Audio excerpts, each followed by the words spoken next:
Good evening, everybody. Welcome to the Chelsea and Presto show. Chelsea, how you doing tonight? I'm very good. Thank you. Thank you. I hope everybody's good in the chat. Yeah, hopefully, I feel like this little audio hiccup made things a lot smoother. I kind of understand what our problems were, and I think we sound a lot better. At least to me, it do. All right, guys, we got a wonderful show lined up. Lots of you guys' requests. Tonight is more like a variety show for all the channels. Yeah, lots of cool stuff. Mission Souls, Beatles, Angelina Jordan, some more Nene Royal. We even got a little hip hop section, and then some comedy at the end of the night. Yeah, we were a full show, but we haven't done comedy in too long. Yeah, it's like you know, when we get to it's well worth it kind of thing. Yeah, I'm All excited. right, all right, guys. First up, "Can't Take My Eyes Off of You" by Morten Harket, Mission Souls cover. Always love Mission Souls covers. All right, guys, let's jump on over.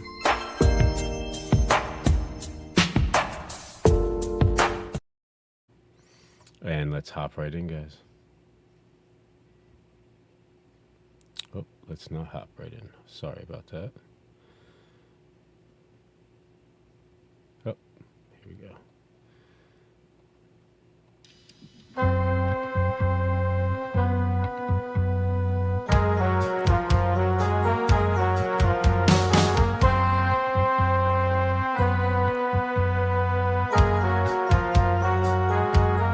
You're just too good to be true.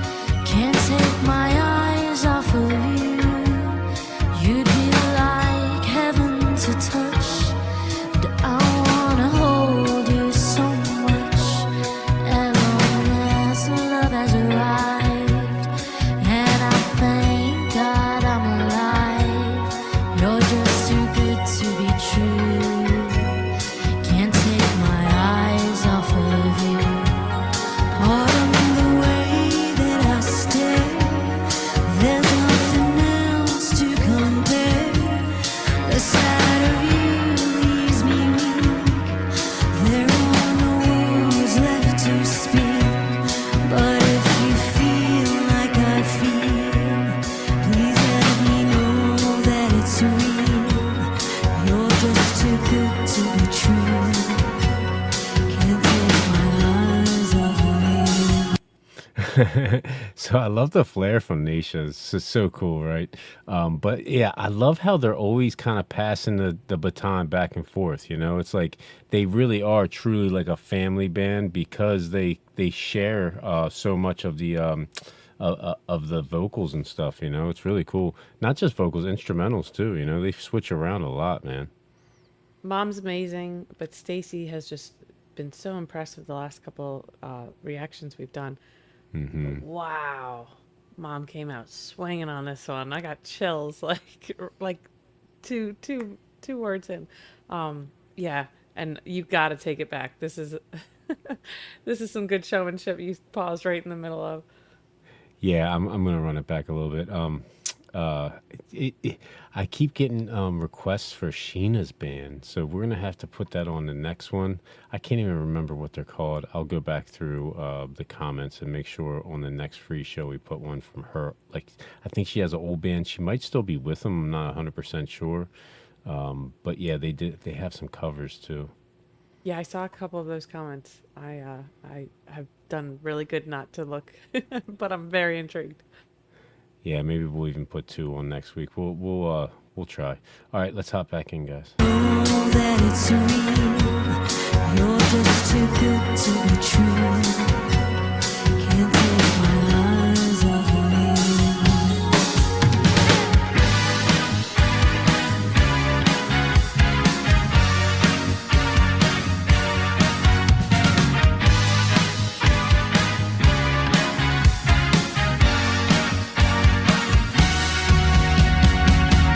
I love you, baby, and if it's quite alright, I need you, baby, to walk the lonely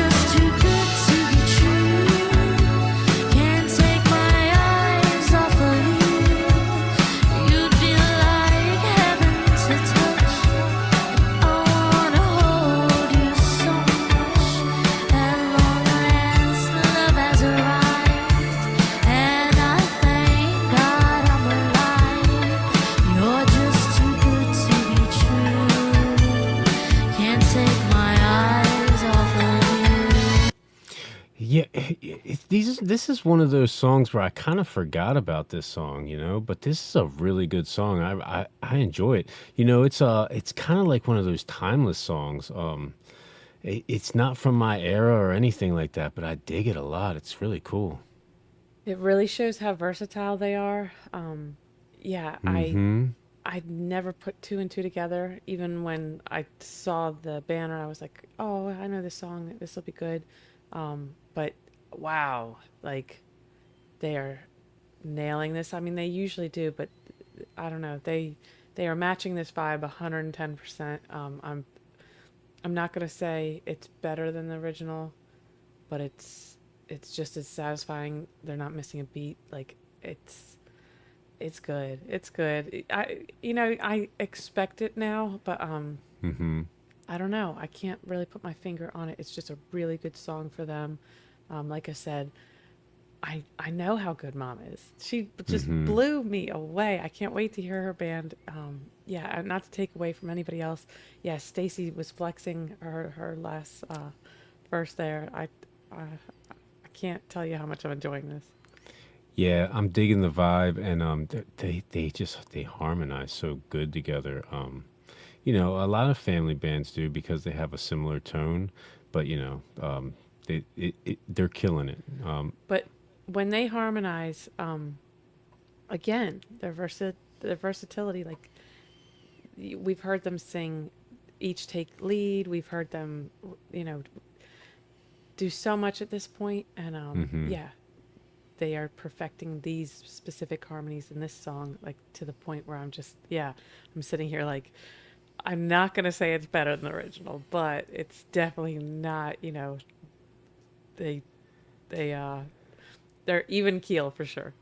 Yeah, I love the chorus of it. I also love that horn part. I'm guessing like Naces is playing. It may even be like multiple horns. I'm not even 100% sure. But it's real catchy. All right, let's hop back into this, guys. My eyes off of you.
Oh man, it's perfect almost every time we hear a song from them. That was awesome. Their vibe is excellent. Their sound is excellent. It's just a really good treat every time we do a reaction to the Mission Souls. You can't argue the sound, but yeah, the style. Like even Ice back there with his slick back hair, they match the vibe every time. Yeah, I loved it, man. What a wonderful way to start the show out. I'm digging it. I'm in the groove already. All right, guys. Second up, the Beatles, "Babies in Black" live in Germany. Now, I want to say the last Beatles reaction we did at the very end. It gives you like suggestions. This song was suggested like on the YouTube screen, so it also got suggested in the comments too. I have no idea what this song is at all. I'm excited, and it's a live video too. I'm pretty sure. Yeah, I've never seen any lives in Germany. I don't think so. This will definitely be a first time react. All right, guys, let's hop on over and let's jump right in, guys. The Beatles, "Babies in Black" live.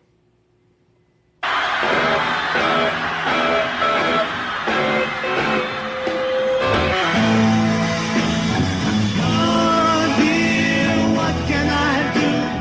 Babies in black.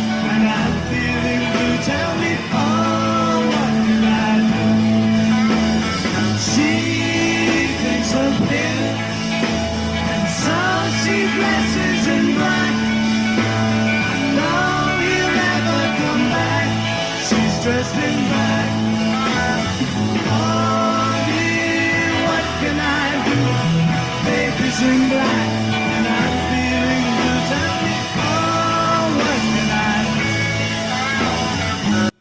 Oh man, this is so cool. It's like it's a different kind of song. It's a little slow, and they're both singing at the same exact time. It's really cool. Yeah, I don't, I'm not really familiar with this song at all. Oh Is that yeah. a new? Yeah, I think, yeah.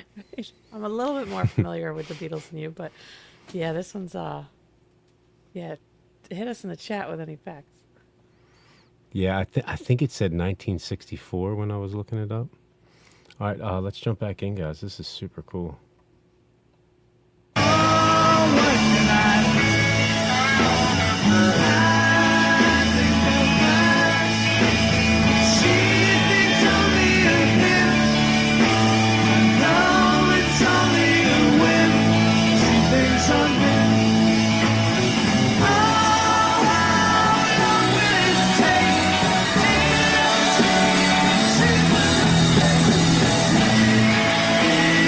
what can I do?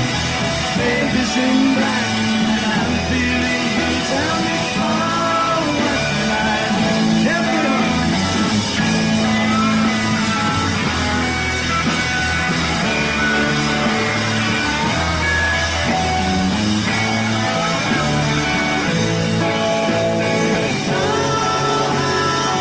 Will it take?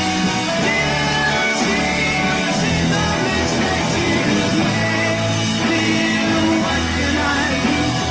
Baby's in black, and I'm feeling blue. Tell Now, it's a really cool song. We even got like a little jig there. I'm gonna run it back so we get that again.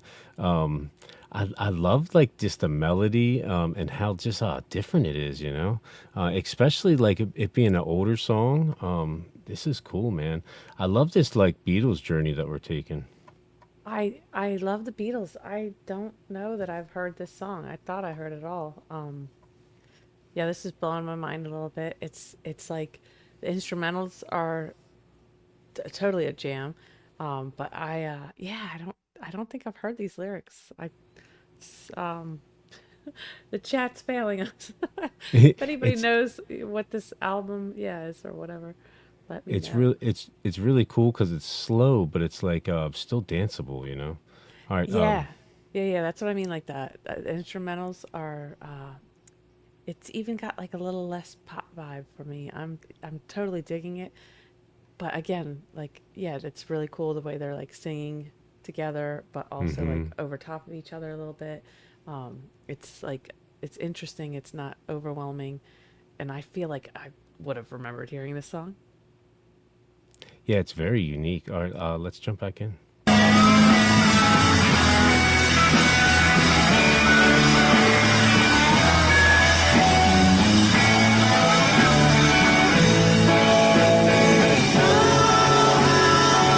will it take? Dear, see the mistakes you've made. What can I do? Baby's in black, and I'm feeling blue. Tell me, oh, what can I do? She thinks of him, so she dresses in black. No, he'll never come back. She's dressed in black. Oh, baby, what can I do? Baby's in black, and I'm feeling blue. Tell me, oh, what can I do?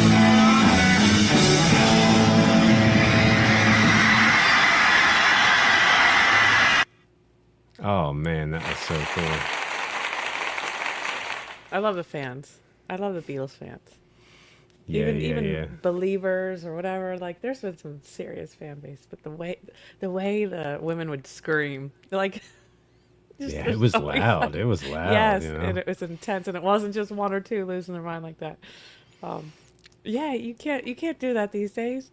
I don't know how many times I like yelled at a concert. I'm like the only one. Right, right.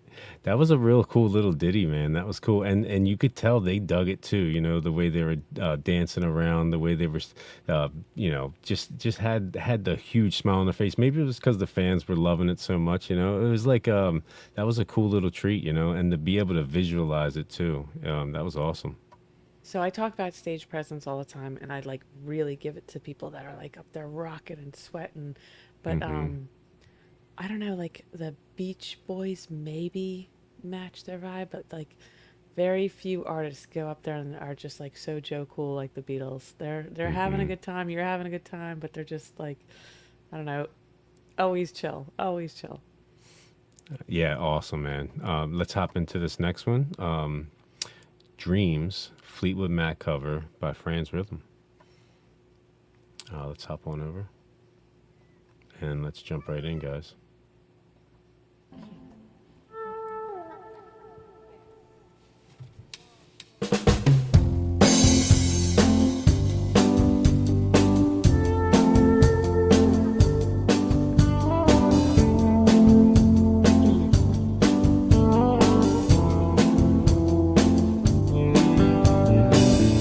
Now here you go again. You say you want your freedom. Well, who am I to keep you down? It's only right that you should play the way you feel. Listen carefully to the sound of your loneliness, like a heartbeat drives a man in the stillness of remembering what you had and what you love. Man, she's killing it. So I hope I'm not getting this wrong. So I think the girl that's playing the keyboard, she usually sings most of like the main stuff. Her name's Char, I think. Um, we've heard her do Zombie. I feel like that and this song is the best we've heard her so far. She did some Eagles and some other stuff, and maybe just maybe not her song, but these are just sticking out that much more. You know what I mean?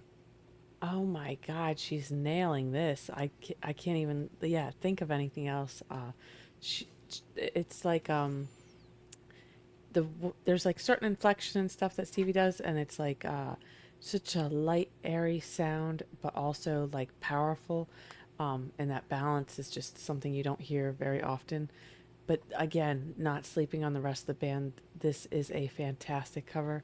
There's something about the intro of this song that is just so like grounding, like Hmm. it just takes the tension out of your shoulders, and I'm like so ready for more, but they are delivering every bit of more, and I'm so happy for them. This is a great cover. Yeah, you're right. I love the way it starts out too. And just like the tone of her voice is so pleasing right now. All right, let's jump back in, guys. What you love and what you have and what you love.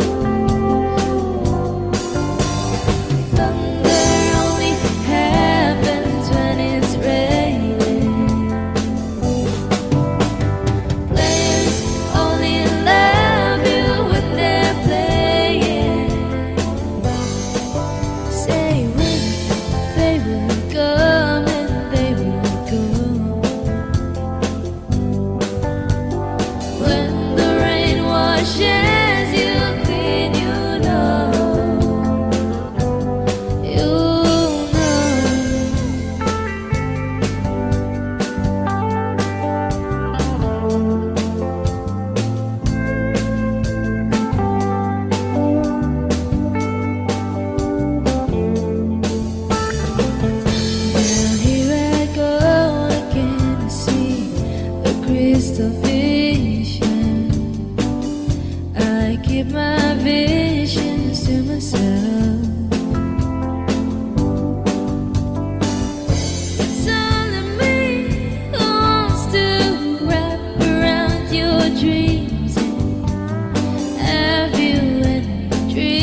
raining.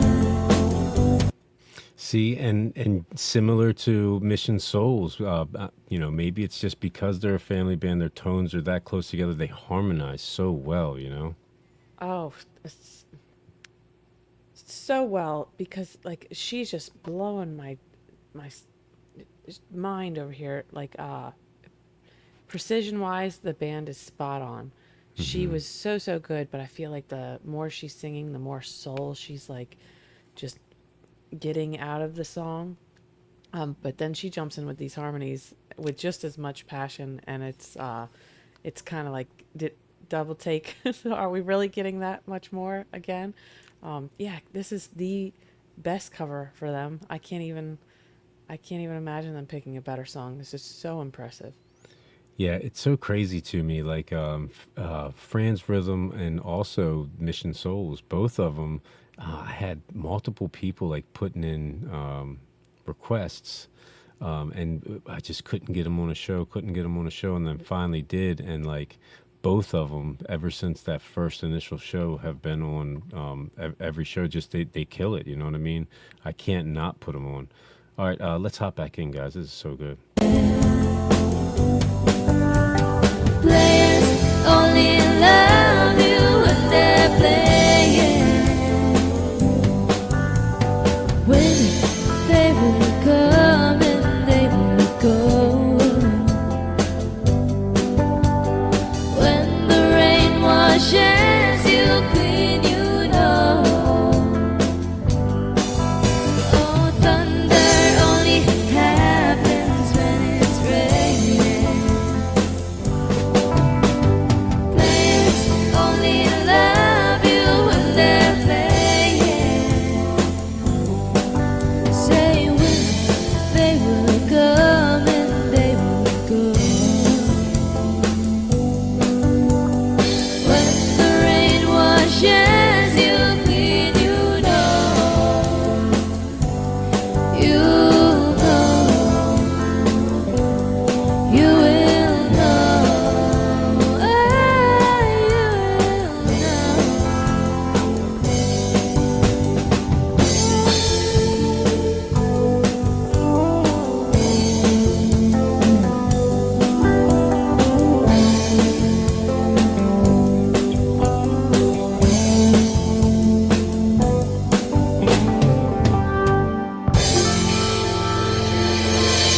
Thank you so much for watching.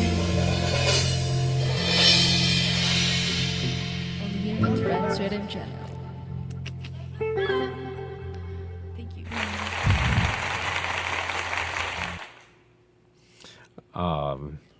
So good, so good. Yeah, Dad's good. They're all good. They really are. They work so well together. That's why the final product is so nice. But Shar has a beautiful voice, and they harmonize so well together too. And yeah, they're playing instruments while they're singing. Like, yeah, I'm pretty sure percussion, we didn't miss a beat. Like, we didn't get enough like bass attention, I feel like. But that's because like we did Just the get like a nice song. little close up on the guitar. Yeah. But yeah, I just mean like you can't sleep on anybody. That was a fantastic performance, perfection, perfect cover. But there's things you can't necessarily expect in a cover. Hmm. But when the vocalist especially kind of gets the vibe, puts that emotion, that soul in there too. It's takes it to another level, and that was really good. Like it couldn't. I can't imagine them doing better. There's no amount of practice where that cover gets better. It was a beautiful, beautiful rendition of the song. It really was. All right, guys, hopping into this next one. Open Arms, Lucy Thomas, official music video. I think this is like one of her newer songs. It may even be one of her songs. I'm not 100% sure. Who threw this in? I have no I know idea. the See, free request. You don't even really. Yeah. yeah. The biggest thing is this show has been canceled twice. So it was like 2 or 3 weeks ago when I initially set it up. So my apologies, guys. Well, it's All right, been too let's long since we did Lucy. This is great. yeah, let's hop right in, guys. Open Arms by Lucy Thomas. Here, hold Hold on one second. 1 month ago, so relatively new.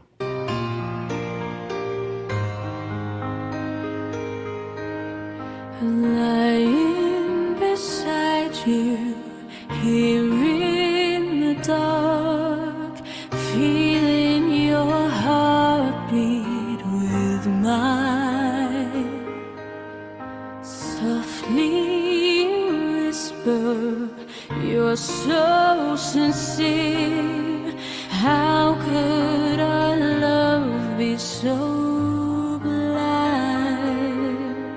We sailed on together, we drifted apart, and here you are by my side. So now I come to you with open arms, nothing to hide. Believe what I say. Yeah, so definitely not her song. My apologies. But yeah, that vibrato, the way that she built up right there, that's crazy. I'm gonna run that back. That was beautiful. Whose song is She's. this? I have no idea. I can look it up real quick. Hold on. You don't have to do all that, but it's killing me. So yeah. Oh my God. Yeah, she's breathtaking. I love to watch her sing. Journey, 1981. Okay, awesome. Oh, I think Paul beat you to it. That comment came up before you. Good job, Paul. Yeah, I'm gonna Journey, run that back. John for the backup. The way that she started the vibrato and then she kind of brought it down and then she like just belted right afterwards. That was really impressive. Well, as soon as they said Journey, I felt so stupid. But like she's just owning it. She's delivering it so much differently. And like yeah, I was sure like a woman was singing. This is so good. Yeah, Lucy doesn't ever disappoint, but once again surprised me. All right, let's jump back in. By my side. So now I come to you with open arms, nothing to hide. Believe what I say. So here I am with open arms, hoping you see what your love means to me. Open arms.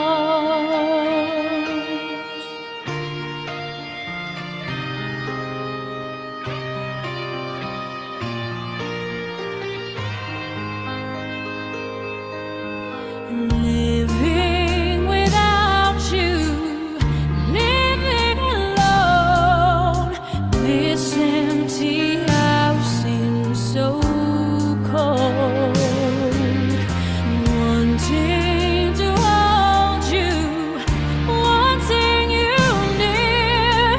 How much I wanted you home. But now that you've come back, turn night into day. I need you to stay. So now I come to you with open arms, nothing to hide. Believe what I say. So here I am with open arms, hoping you'll see what your love means to me. Oh man, absolutely amazing. I try Yes, not to very, cry. very Lucy, I'll nice stay. cover. Okay, it's okay. She's like she has such a clear tone, right? And then she's like she gets into these vibratos. It's really enjoyable, really good voice, man. Absolutely like astonishing, you know. so powerful yet feminine. I just love her. But this is a really, really good song for her. I've said that so many times because she's smart. I don't know if she's got people, helping her out with, which songs she chooses to cover. But wow, I never would have thought this one would be as good as it is. Yeah, like it is a really good song for her to cover, and the way that she's doing it, the arrangement like that she set up or whatnot, it's really good. All right, let's hop back into the rest of this. I'm gonna run it back just a touch. Open arms, hoping you'll see what your love means to me. Open arms.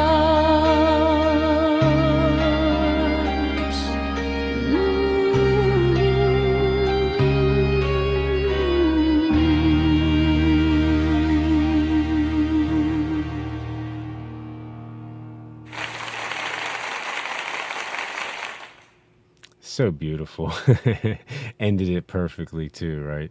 I love everything from Lucy Thomas, man.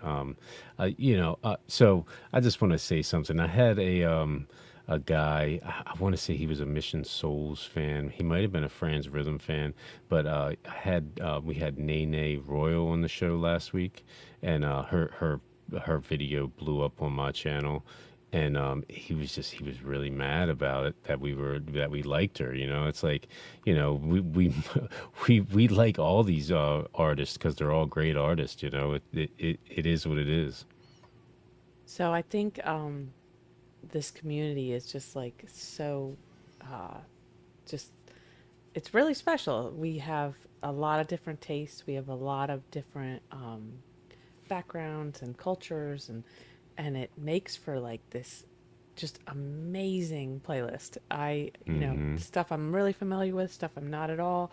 Like I'm pretty familiar with Lucy these days, but if I had heard Journey, do this song, oh, I know this song, but like for the first few minutes I was like floored. I was like, I know this song, but I was just so enamored with how she was delivering it. And it's like gems like that every single show now. Like, you guys got to pat yourselves on the back because this is really cool stuff. I would never I think I'd put together a pretty good playlist, but it would never have turned into everything it is today without this awesome community. And like, I don't know, it's good vibes. The internet's a mean place. There's a lot of nasty comments, but I'm shocked. I'm shocked daily. The more and more subscribers, the more comments, the more hate just, is natural and normal. But you can't sweat that. It's like, I hope like he comes back or she comes back for Mission Souls or whoever they're vibing with. But if you're going to hate on this, I think you're in the wrong place. I think and sometimes like we have fun. It's your requests, throw in whatever. It doesn't have to be these epic things all the time. Sometimes we laugh. Sometimes, it's educational. It's all good. And sometimes, we don't get to posting every single video. It is a lot of editing that I can't take much of any credit for. Thank you, Presto, for most of the editing. But I think, yeah, I hope we can please everybody, but you can't. You can't please everybody all the time. And I hope, if it's not your cup of tea, you can keep it moving. There's no need to hate on, somebody's really passionate about it. I'm happy for them, even if I'm not in love with it. But what's your mother say? You don't have anything nice to say. You don't say anything at all. That's pretty easy advice. I don't know. Yeah, I love the journey we're taking. I think all of us can make some pretty damn good playlists, and when they meld together, it's like it's a fun night every time, guys. All right, let's hop into this next one, the final countdown by Europe, Mission Souls. Let's hop on over and jump right in, guys.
it's so good, man.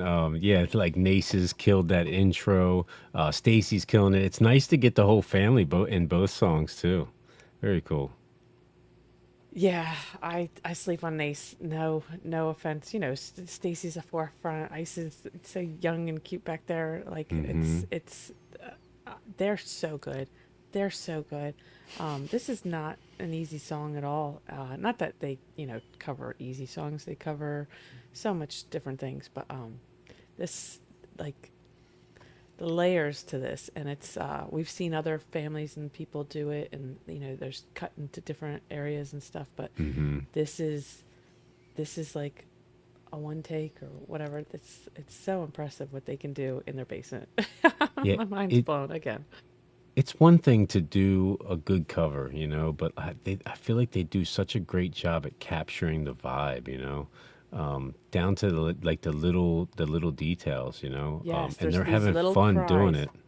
Yeah, Stacy's got the inflection of the little cries, and yeah, they they look like they're just jamming, just having a good afternoon. All right, let's hop back in, guys. The final countdown.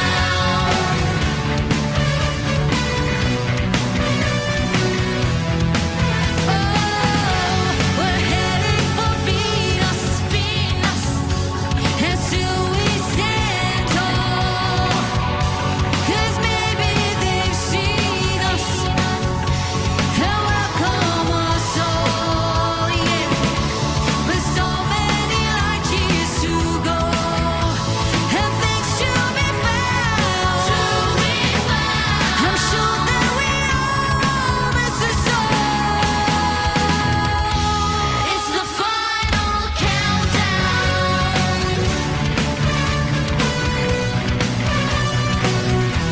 The final countdown.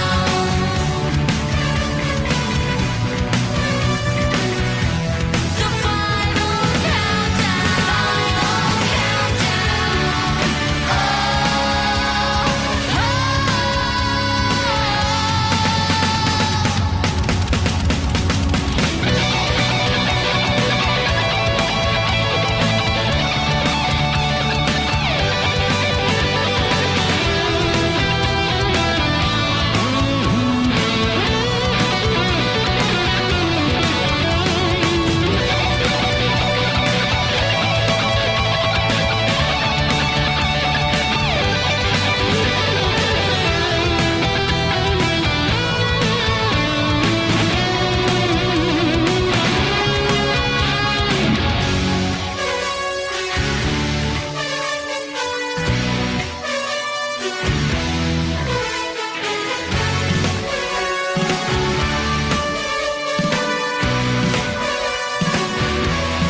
You Oh caught man, Ice's flip, right?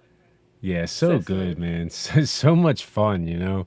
I'm in a better mood every time we watch a Mission Souls song, you know. Well, I was just like, yeah, thank you, missioned souls, because like it's been way too long since we did Europe.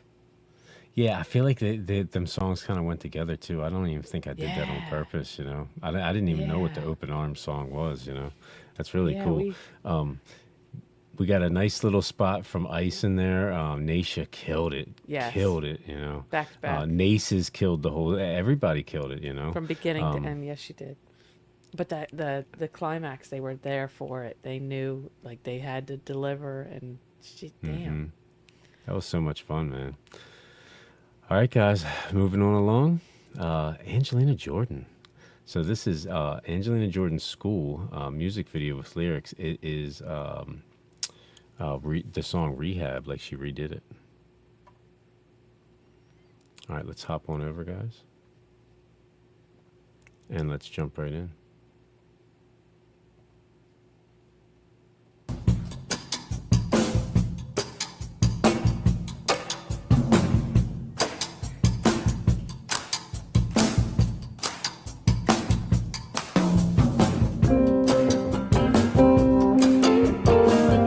Ludmila, Herman, Nikolai, Angelina, Jordan.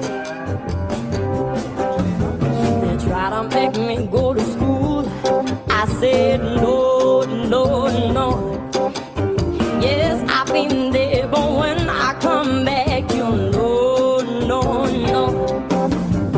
I ain't got the time, and then my mommy thinks I'm wild. Just gotta make me go to school. I won't go, go, go. It's so cute. I'm guessing that was footage from her when she was younger because she looks a little older right here. But yeah, that was so cute that they did that. Started it off like that, you know. Yeah, absolutely adorable. I love that we've got school in here instead of rehab. This It's is funny. impressive as it always is with AJ, but it's really cute. It's a lot of fun. Yeah, I'm digging it. Let's hop back in, guys. Go, go, go. I'd rather be at home with Granny. I ain't got 200 days. Because there's nothing you can teach me that I can learn from my family. I didn't get love from you.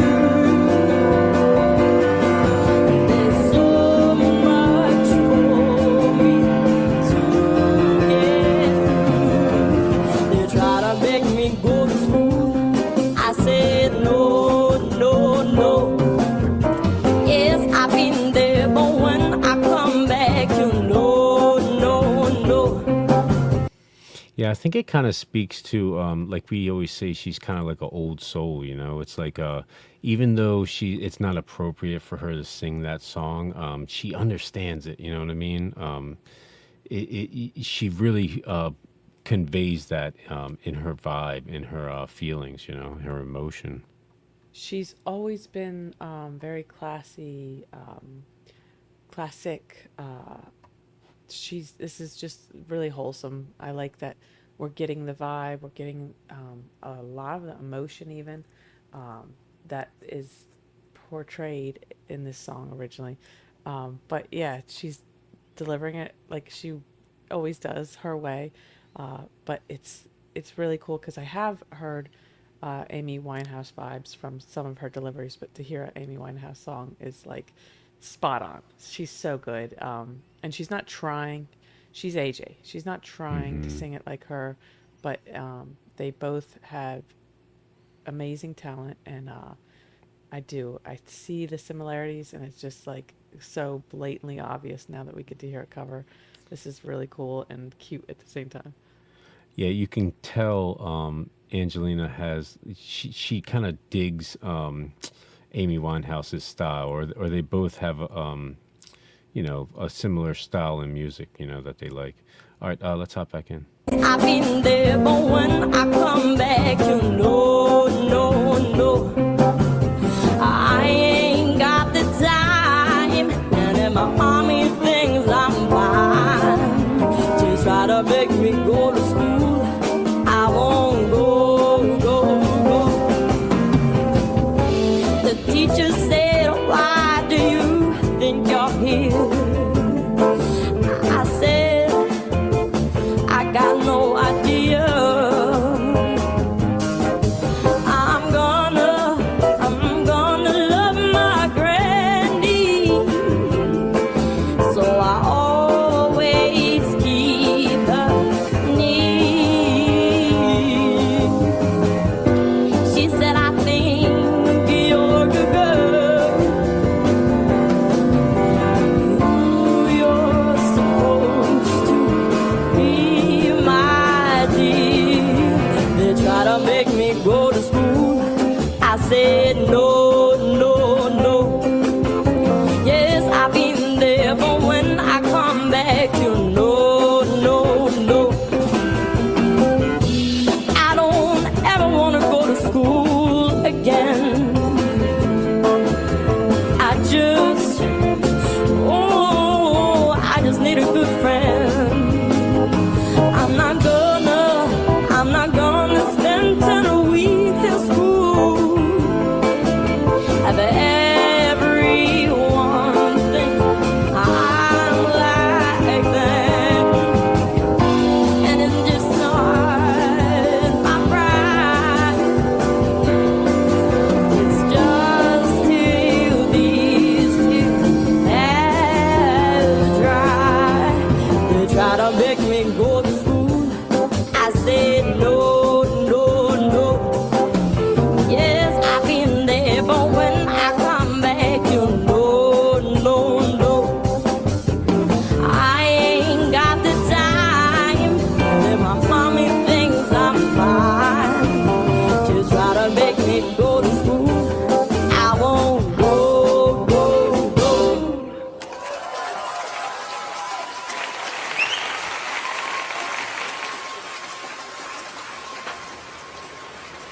You're late again, Angelina Jordan.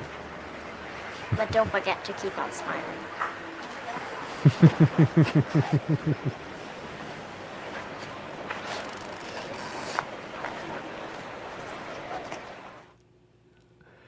Oh, that was awesome, man. Yeah, a very unexpected. I think that, to be honest, this song, much more than the Rehab version, is kind of like more relatable. It's like Yeah. almost everybody has not wanted to go to school. Most people still go. You know what I mean? But everybody's had that feeling like I just don't want to be there today. Rehab is genius. She highlighted a lot of her talents, but it was actually one of the catchier songs that she put out, and everybody was singing it when it came out. This captures that, but yes, it takes it to a whole nother level. That, like, she's wholesome and like a really good role model for these kids to be looking up to, and to put out a song like this that's relatable, that I'm sure there's so many kids singing this as they drag themselves to school most of the year. I think it's equally genius. I just love the way her brain works. Not to mention how amazing her vocals are. Another, like, what doesn't she hit out of the park? But I feel like I've waited too long to hear this. It's very Angelina, it's got her stamp all over it. But I've definitely heard the Amy Winehouse vibes before, and this was so in your face and so unmistakably Amy at the same time. I'm like literally sore from smiling through the whole thing. Exactly, and that outro was everything. Don't forget to keep smiling. All right, guys. She got me. All right, guys. We got to keep moving on. We got two more, and then the first intermission. So Nene Royal, like I said, we did her zombie cover from auditions on America's Got Talent. Kind of blew up on my page. She shocked us for sure. Very good guitar player, very good vocalist. I'm not sure if this is her song, but I think it may be like her original. All right, let's jump on over and let's hop right in, guys. Nene Royal, Real Verse.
Yeah, she's absolutely killing it. I love this guitar.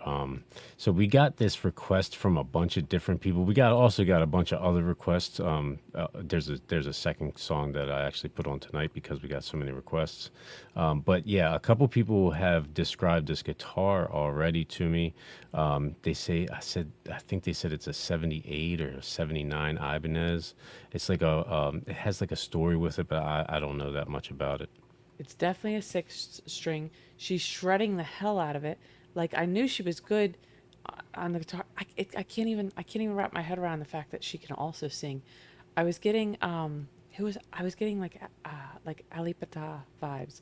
It's like the guitar is an extension of her. She is like born to do this. I cannot believe, like, you can't call it effortless at all. But just how at ease she is, just shredding the hell out of this thing. I'm chilling tonight. I'm tired. I had a long day. I'm like reclined and I'm like on the edge of my seat right now. She is rocking me. Yes, more Nene. She is, and like I said before, I'm not 100%, but I think this is like her original, composition or whatnot.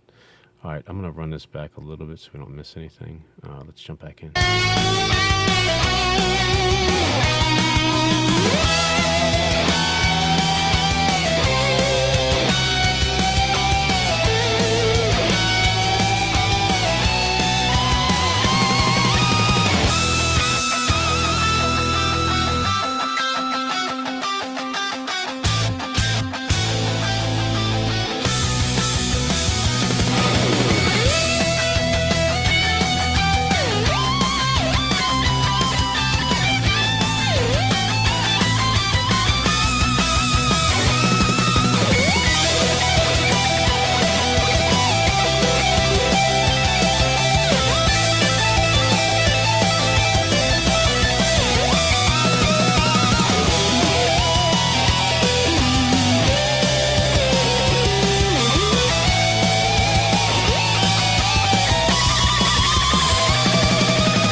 Oh, super intense. Yeah, there's portions of it that I was like, oh, that kind of sounds like something familiar, but it was like I couldn't quite put my finger on it. Absolutely astonishing. Yeah, I want to say maybe she's a little bit better of a guitar player than she is a vocalist, but she's pretty damn good at both too, you know? Yeah. Oh my God. Yeah. Ron said he's getting cramps just watching her play. Paul said Iron Maiden vibes. Hell yeah. That was just mind blowing. I really liked the AGT one we did. We got to see her singing, but this you didn't need it. She's so talented. I cannot. I almost prefer this as much as like the last one was so good.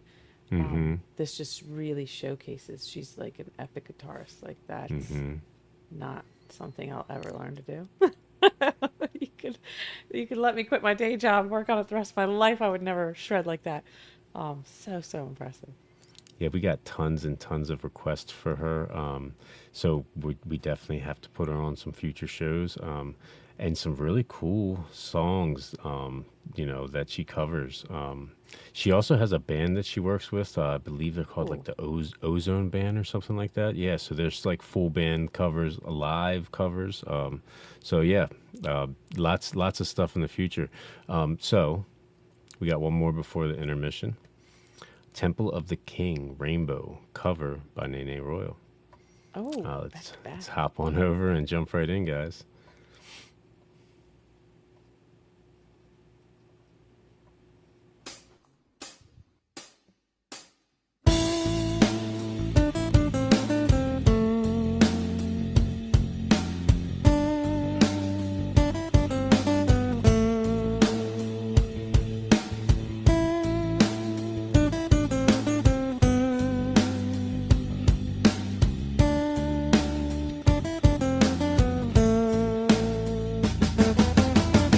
One day in the year of the fall came a time, remember well, when the strong young man of the rising sun heard the tolling of the great black bell. One day in the year of the fall when the bell began to ring, when the time has come for one to go to the temple of the king. There in the middle of the circle he stands searching, seeing, with just one touch of his trembling hand the answer will be found. They lie awake while an old man sings, heaven, help me. And then like a rush of the thousand wings it shines upon the one, and the day has just begun.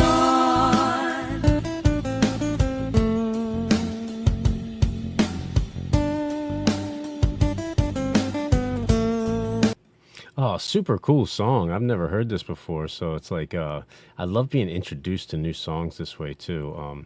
So I'm digging it. I love the acoustics, and I love her voice on this one. Which voice? Like, Nice I way was to add some really, harmony. Yeah. yeah, I was really digging her voice, but when she's harmonizing with herself, I was like, how in tune with like your vocal abilities and everything do you have to be that good? Harmonizing with yourself. It's really I love the vibe with the acoustic guitar. What doesn't she do? Yeah, she's like this is totally different than the first two. Um, she's such a rock star, but I'm digging this side of her. This is a nice jam. Yeah, very cool vibes, and I'm also digging the I don't even know what it is, the elephants behind her. Yeah, the elephants are cool. All right, let's hop back in, guys.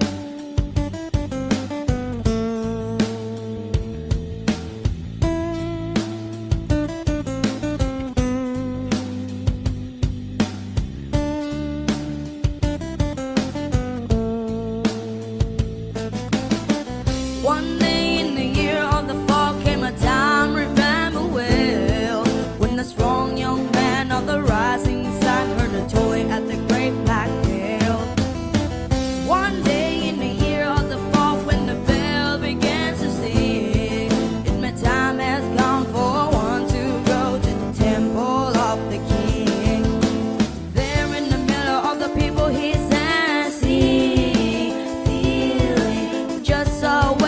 strong right hand is gone to the temple of the king.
Far from the sorrow at the edge of the world, he's hoping, wondering, thinking back from the story he's heard of what he's gonna see.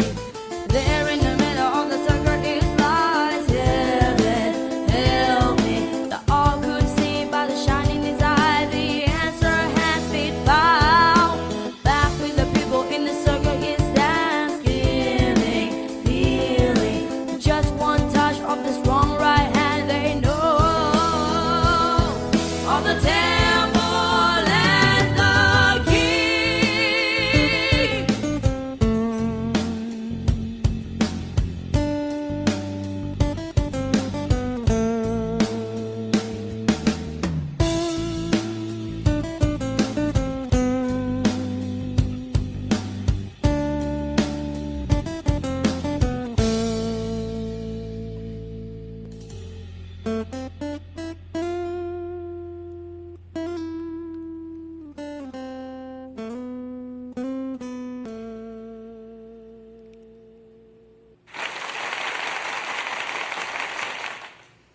Oh yeah, thank you for that info.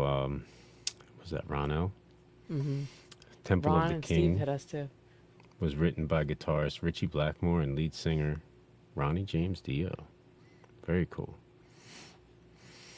Yeah, that was absolutely amazing. I love the song a lot, but it was a nice, like a different side of her. You know, we've got her like amped up. We got her nervous on stage coming through, and this was just nice to get her acoustic chilling. You know, with the elephants behind her. And her range, wow, like that.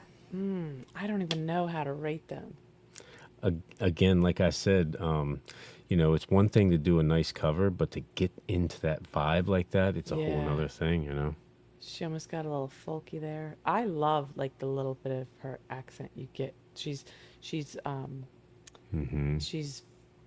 very clear and concise with her vocals, and you get so much emotion. But like I don't know, the accent slips in here and there, and I don't want to use the word cute. When Sheila was like nervous and came on stage, she was cute. Then she like rocked us. This was less aggressive, but just as powerful. She's so good. I think this was my favorite. I do. It was cool. It really was. I love the song. I love being introduced to these new songs. It's really cool. And then to find out, you know, Dio wrote it, that's pretty cool too. All right, guys, we're going to hop into the first intermission. When we come back, the second set is like half rock, half hip hop. So buckle up, you know. All right, guys, let's get into this. A new one from Unique One. Tupac and Rage Against the Machine mashup. We'll be right back, guys.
from Long Beach to Rosecrans, bumping and grinding like a slow jam. It's West Side, so you know the road will bow down to no man. Say what you say, but give me that bomb beat from Dre. Let me serenade the streets of LA, from Oakland to Sacktown, the Bay Area and back down. Cali is where they put their neck down. Give me love.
Welcome back, guys. Welcome back.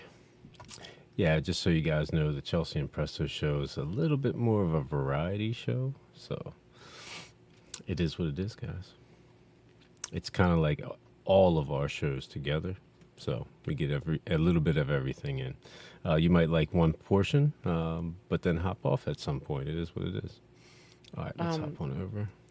I had to doubt Unique One on that one. I read it and I was like, how is that gonna work? But I was instantly proven wrong. Another awesome one from him, but it's like what he like. I don't know how that man's brain works, but I like it. I'm here for it. Yeah, I dig both of the songs. I didn't think it would work either, but it does. It's pretty cool.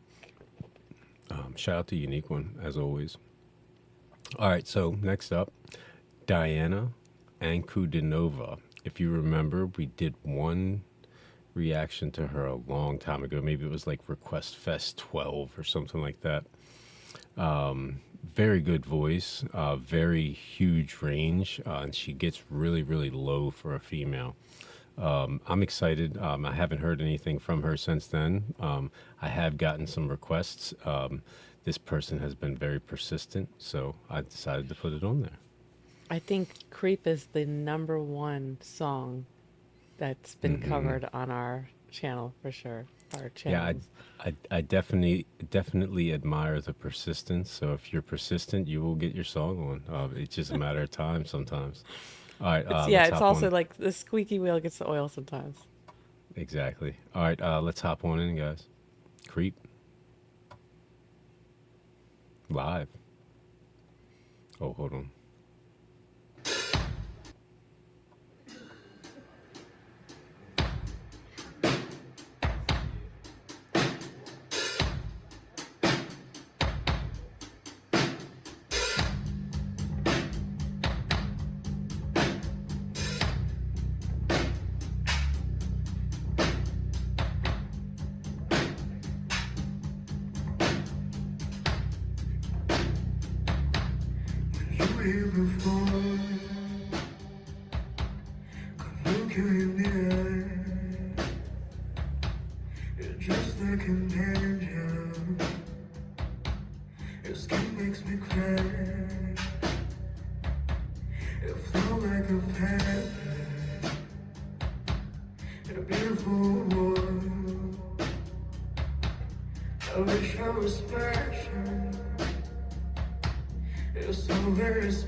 Yeah, outstanding range. It's a little crazy how low she comes in, you know. Yeah. But it's cool. I enjoy how light it is, you know.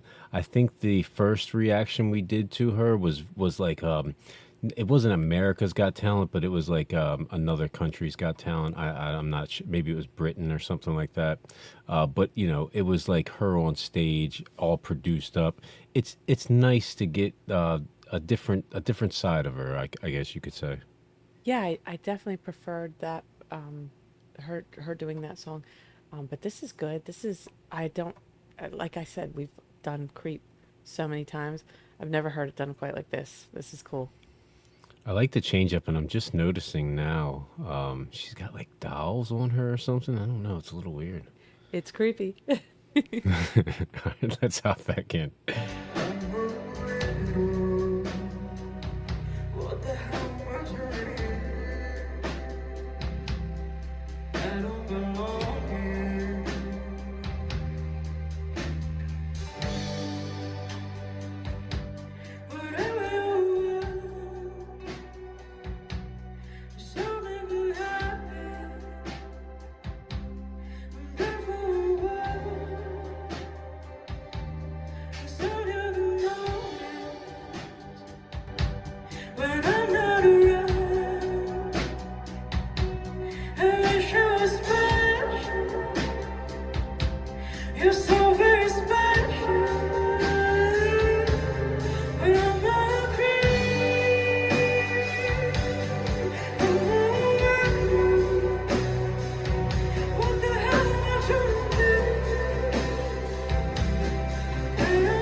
Very cool, very cool. I enjoyed it. I there was parts in it where I'm like I'm having a hard time trying to follow it a little bit, but I like how she brought it back together at the end, and I kind of enjoyed the low tone at the end more than I did.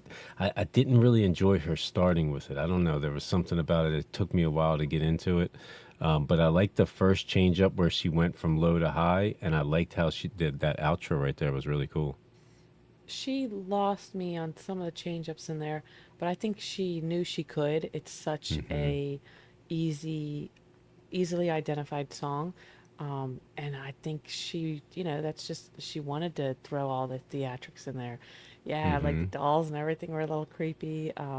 Like I said, I've never heard, and I probably will never hear a cover like that again.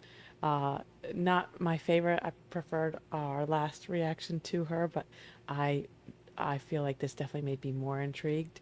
Yeah, she got extra creepy there, like Carrie vibes. What was that movie? I think it was Carrie, the horror. But yeah, I enjoyed it very much. I feel like she kind of gives me Bjork vibes a little bit, like not necessarily the way she sounds, but just like her artistry, you know. Yeah, It's a yeah, little yeah. different, a little weird, but cool, you know. Yeah, I don't know. I am a little weird, so maybe I appreciate weirder stuff than some people.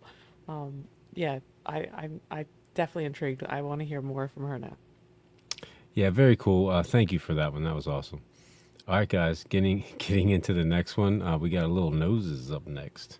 So I just wanted to apologize to any fans. Last time I was convinced that it was a guy and a girl, but it's two guys. Wait, last. So Angine, D. Poitrine, uh, Fabienk, the noses, the noses. All right, let's get it.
Well, and I just want to say, very cool intro. I like the way they came in. It's a little different, you know. I feel like we got as many vocals from this song as we got from the last song, the weirdest pajama party. I love when we play them because like the whole chat goes wild. You know, it's hilarious. It really is. when I didn't think things could get weirder. Thank you for bringing this back and reminding me. I'm digging the bass so far. Definitely some Primus vibes again in this song. All right, let's hop back in. I love the show that they put on.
Okay, it's starting to annoy me just a little bit. I'm like, come on, get on with it. Like I'm waiting for a drop or something, you know? It's a really cool jam, and they are kind of like slowly building it up. But I'm like the ADHD in me is like, let's go. I love the radio, but it killed these long songs. This used to be, not at all abnormal. Just you're on a trip. It's 6 minutes, 12 minutes, whatever the artist takes you on. But I feel like this is another kind of trip too. A little trippy. I gotta commend you again on your playlist. We got weird quick.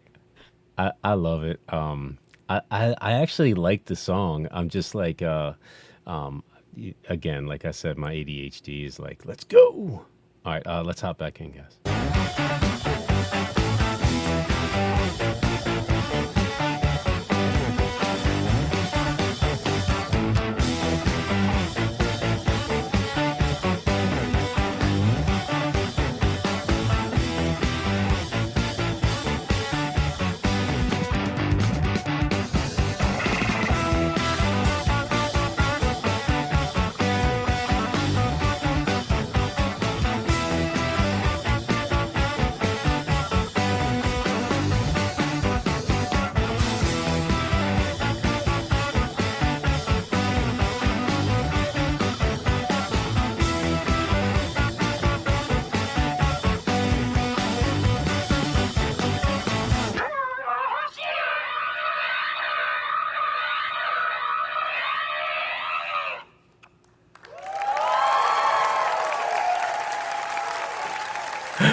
Yeah, I was expecting there to be like a breakdown or a solo or something. Not that. That was a nice little You climax at got the your end. change. You got your change, and that was it. That's It all she wrote. it's hilarious. It really is. It's like it's very entertaining. I'll tell you that. It's not what I expected for sure, but it was fun. So weird, but in all the most intriguing ways. Like, I never thought I'd have to commend somebody for their toe dexterity. Like, that dude is just like he's changing all kinds of things up, Out of this world, dialing man. things in. Yeah, it's insane how talented he was. I, Head I to think toe. I think I like the first song a lot better.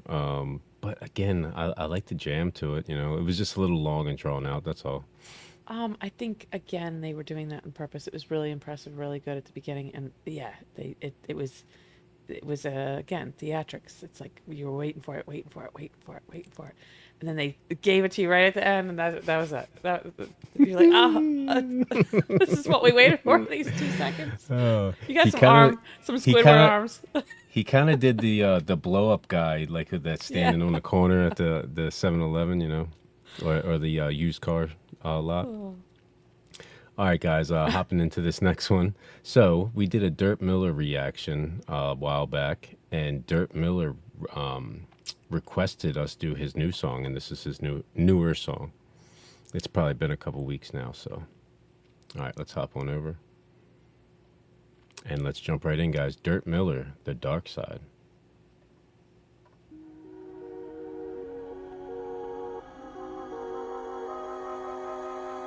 Now tell me why'd you have to walk me to the dark side? I'm not myself and it feels so good. Remember when you said it'd only be on one time? You fed me lies just to get me hooked.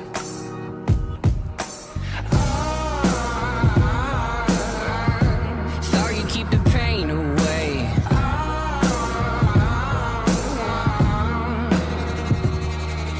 Track marks in a line. Goddamn, I gotta get back. Got me fighting for my life. I was rolling to the backside. I won't make it out alive. I'm running out of time. Shame that I can't break free of your chains. Oh, friend of mine. I dig it, man. I really like his style. It reminds me of the Black Keys a lot. Yeah. I like the tone of his voice too. You know. But it's witch tone. Like this is cool. This is so different than the last one we got. Hmm. I'm not gonna say I like it better, but I really, really like it. Maybe I like the video a little bit better than the last one, but let's give this more of a chance. But yeah, I do. I like the lyrics of this one too. Hmm. I feel like I'm gonna have to go back and re-listen to.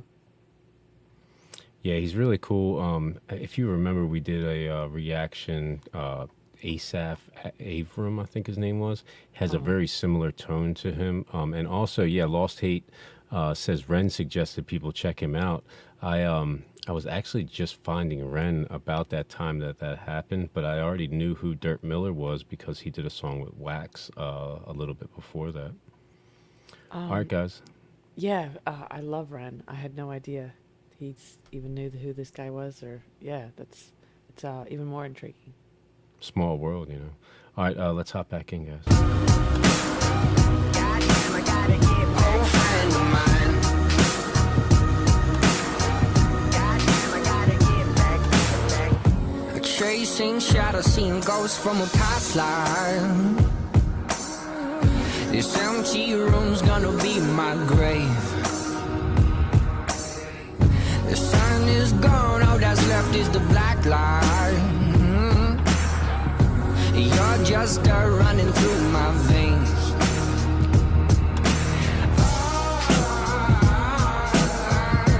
So you keep the pain away.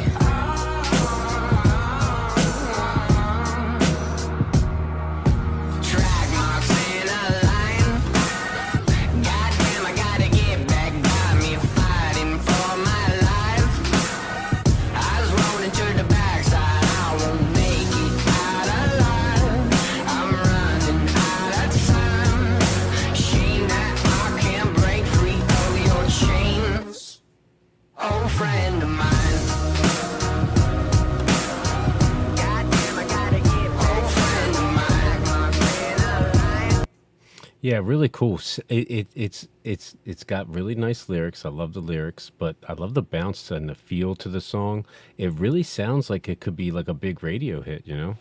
Yeah, and so relatable. Like, who doesn't have a Hmm. vice or had a vice? This is dangerously good. I thought the last one was like just catchy enough that it might take off. It's just a shame we cover like so many awesome artists that just really don't get the Hmm. respect or attention.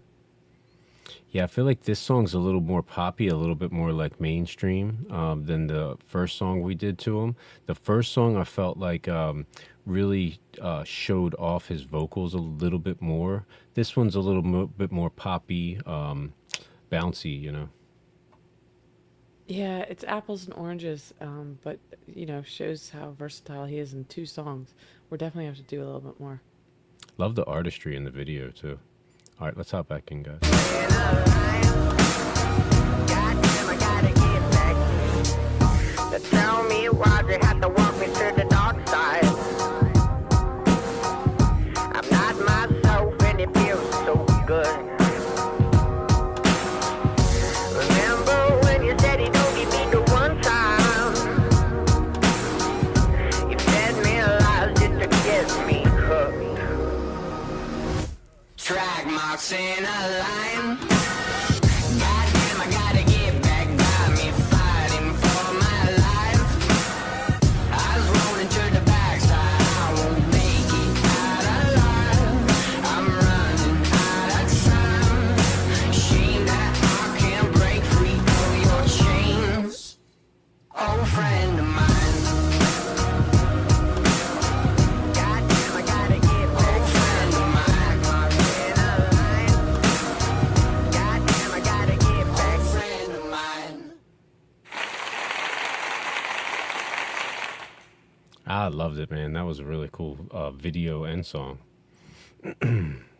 Yeah, I think we Oh, got deep there at the end. He like left flowers and like a hat, like he knew somebody that yeah, yeah, for sure. died in that Yeah, house fire or something. Yeah, I don't know. That was deep. That was cool. yeah, he was saying like friend of mine at the same Uh-huh. time they showed those visuals, you know. Very cool. Thank you very much, Dirk, for your request. That was awesome. Yeah, I feel like we got to do more now. Give us another All right. All right, guys. So next up, we're going to get into a little bit of hip hop. We have like, I believe like 4 hip hop songs and then the second intermission. All right. So first up is March of Death, Zack de la Rocha and DJ Shadow. Let's hop on over and jump right in, guys.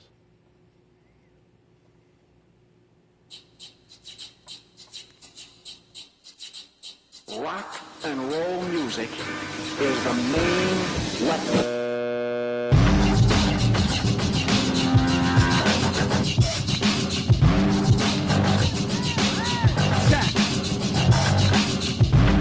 One, two.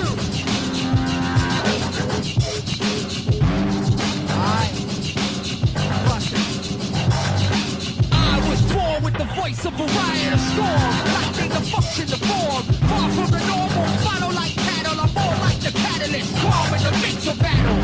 Who let the cowboy on the saddle? You don't know a missile from a gavel. Terror, truth, and flipping loot to death. Want innocent flesh, but I'm back in the cipher, my foes and friends. With the first in the pen against the line, I won't throw in the fed. Then I curse a murderous man in suits of professionals who act like animals. Man-child, ruthless and wild. Who wouldn't change his speech back on the leash through Texas, Youre, for sure. Compassionless, calm, server. Needle to the floor, the cure for crime is murder. Well, I was born, voice of a riot, a storm, lightning, the function, the form. Far from the normal, follow like cattle, I'm more like the catalyst, calm in the mix of. Oh man, this is kind of cool. It's a little weird, the beat, but I like it for some reason. And I've always loved Zack de la Rocha. I love his delivery. He's like, he's rapping, but it's like almost like a rock. He's a rock star that's rapping. You know what I mean? Very animated. He's rapping, but I really enjoy the pronunciation and the speed. It's still very fluent. I like the beat. I think it's like very 90s reminiscent, but with like a little bit more depth to the beat and a little bit more depth to the lyrics. I don't know. I'm very, very selective when it comes to like hip hop. You're right. This is a little on the rock side of things, which I'm definitely digging. Yeah, the beat's almost like a little bit of dubstep, almost a little bit of like techno, somewhere, riding that line somewhere. It's pretty cool, man. I dig it. I dig the style of this song. All right, let's hop back in. Who let the cowboy on the saddle? He don't know a missile from a gavel. On the left, on the left, left, right, left, on the left, on the left, left, right, left, on the left, on the left, left, right. Okay, you're looking good. You might bet them just a little less. Just a little less to about 170. I read the news today, oh boy, a snapshot of a midnight joy. Thanks to powerless, devoured my hours, I'm motionless, with no rest. Cause the screen that holds the sky, under another high-tech drive-by. A lie is a god, an evil is a condor of war.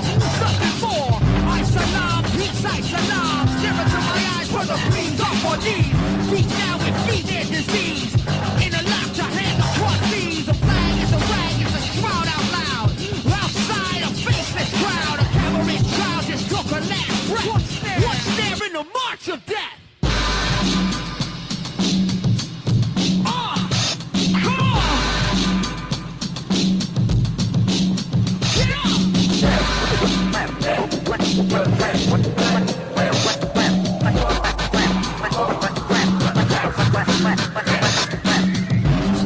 left! On the left! Left! Right! Left! On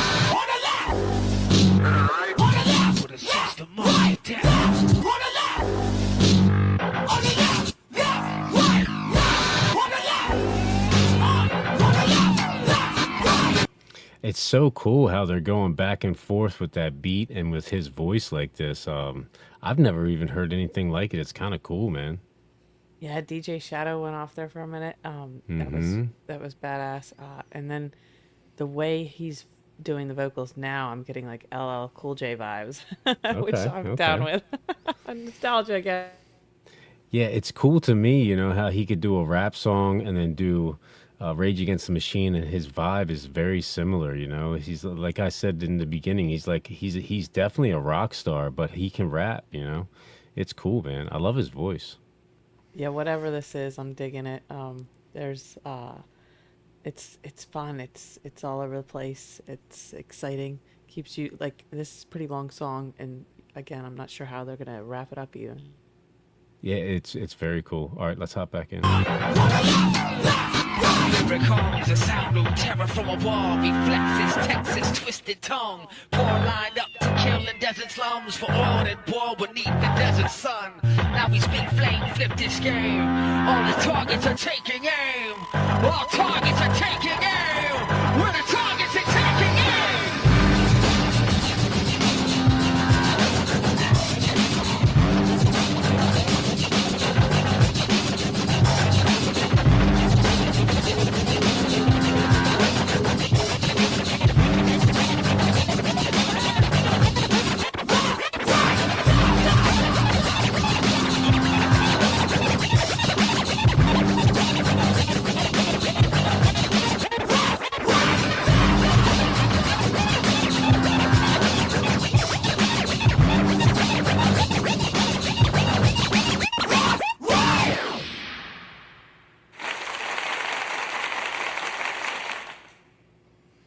That was awesome, man. Giving me like executioner vibes. That was cool, man. Definitely different, I've never heard anything like that. That was awesome. Yeah, it was deep too. I want to know like I know like what I was interpreting out of it, but like all the targets take aim and stuff. Like I like to like Google. Sometimes it's out there. They kind of explain what they were thinking writing the songs and stuff. But that was cool. That was definitely another change up tonight. Very very a crazy night. Yeah, Zach De La Roca always has like deep meaning into his lyrics and stuff like that. I loved it. That was cool. Definitely a cool vibe, and I loved him going back and forth with that dubstep. That was cool. I want to check out DJ Shadow now. I feel like I've heard his name before, but I'm not sure exactly like what he's from. All right, guys, hopping into this next one, Tupac, Letter to My Unborn. So I seen this on there. I was like, you know what? I need to put that on there. I don't listen to enough Tupac. I never listened to that much Tupac back in the day. So it's like I'm curious. Again, to go from like slightly poetic lyrics to the poet himself. This is a great playlist. I like the way you put things together. Yeah, we got three more and then the second intermission. All right, guys, let's hop right in. Tupac, Letter to My Unborn. To my unborn child. To my unborn child. In case I don't make it. Just remember to my daddy unborn child. Did everything I could do to make it work. So don't worry about it. To my unborn. You know daddy loves you. Now ever since my birth, I've been cursed since I'm born to wild. In case I never get to holler at my unborn child. Many things learned in prison. Blessed and still living, trying to earn every penny that I'm getting. And reminiscing to the beginning of my mission. When I was conceived and came to be in this position. My mama was the Panther loud, single parent, but she proud when she witnessed baby boy rip a crowd to school. But I dropped out and left the house cause my mama say I'm good for nothing. So I'm out since I only got one life to live. God forgive me for my sins, let me make it and I never steal again or deal again. My only friend is my misery, wanting revenge for the agony they did to me. See, my life ain't promised, but it sure get better. Hope you understand my love letter to my unborn child. To my unborn child. To my unborn child. Oh man, this is cool. So I'm digging the song. I like they got like a xylophone or a vibraphone or something going in the background.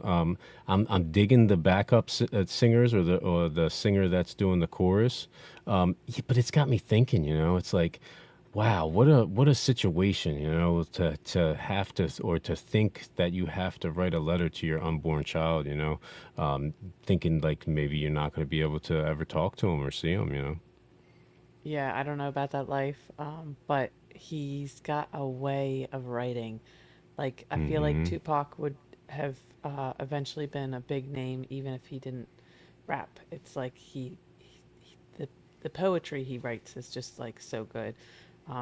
but then yeah, it's a whole nother level, layered with all the samples and sounds, and it's just a vibe. That's why we're still talking about him, long past his death, because his music just really, it was very different for the time, very good, very long lasting. Not even, yeah. Here we are, like I commended like some other songs tonight, how relatable they are. Totally unrelatable, but still like really intriguing. And I'm happy I can't relate to not having to think the way he's thinking in the song. But it's like it's good to open your eyes to other people's experiences too.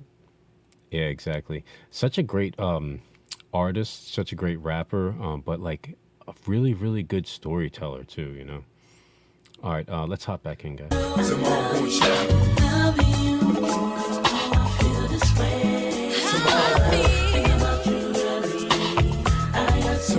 So complicated to escape fate, and you can never understand to trade places. Tell the world I've been guilty to being anxious. Ain't no way in hell that I could ever be a rapist. It's hard to face this cold world on a good day. When will they let the little kids in the hood play? I got shot 5 times, but I'm still breathing. Living proof there's a God if you need a reason. Can I believe in my own faith? Will I raise my kids in the right or the wrong way? Dear mama, I'm a man now. I wanna make it on my own, not a handout. Make way for a whirlwind, prophesy. I wanna go in peace when I gotta die. On these cold streets, ain't no love, no mercy, and no friends. In case you never see my face again, to my unborn child. To my unborn child.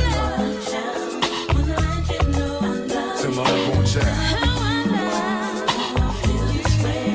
To my unborn child. Dear Lord, can you hear me? Tell me what to say to my unborn seed. In case I pass away, will my child get to feel love? Or we all just cursed to be street thugs? Cause being black hurts. And even worse if you speak first. Living my life as an outlaw, what could be worse? Cause maybe if I tried to change who I'm kidding, I'm a thug till I die. I'm a rider, man, touch bases, eat lunch and plush places. Regular criminal oasis awaits us. If there's a ghetto for true thugs, I'll see you there. And I'm sorry for not being there. Just know your daddy was a soldier. Me against the world, best of poison. All my little girls, till the Lord I'm eternal. Rest in peace, peace. Oh, we can't hear you. All right. Similar to DMX, I feel like his voice, he just projects his voice very well, almost like he's preaching up there. You know what I mean? Like it's like his voice commands your ear almost. I literally almost got into a physical altercation in middle school because I was like, Tupac's way better than DMX, and this girl was like, nah. But I get the relation. Yeah, we got a lot of good hip hop at this time, but he's just nobody's done it like him since, or even just his voice. He's rapping, he's not singing, but he's got such a great pleasant voice. He's got such depth of emotion in there, even though he's not adding any cries on or anything like too dramatic, but it's just solid from beginning to end. This is probably this is definitely not a first here, but I never like searched out Tupac. I don't think I ever like bought a record.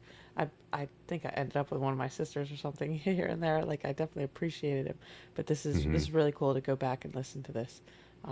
You put it on in the car, you only get so much, but to really listen to the depth of the lyrics is, it always, like, you can go back and listen to the same Tupac song 2 and 3 times and catch something a little different each time. It's deep stuff. I love it. Yeah, such a great poet, man. I'm digging this. This is the first time I've ever heard this. I got into some Tupac back in the day. I had a friend that was into him, but I never really dug deep. You know what I mean? All right. I think I was just at a time in my life, like, Biggie was more party music and stuff, and Tupac's a little less of that stuff. But I always appreciated Tupac. Yeah. All right, let's get back in, guys. Take care of all my seeds to my unborn child. To my unborn child.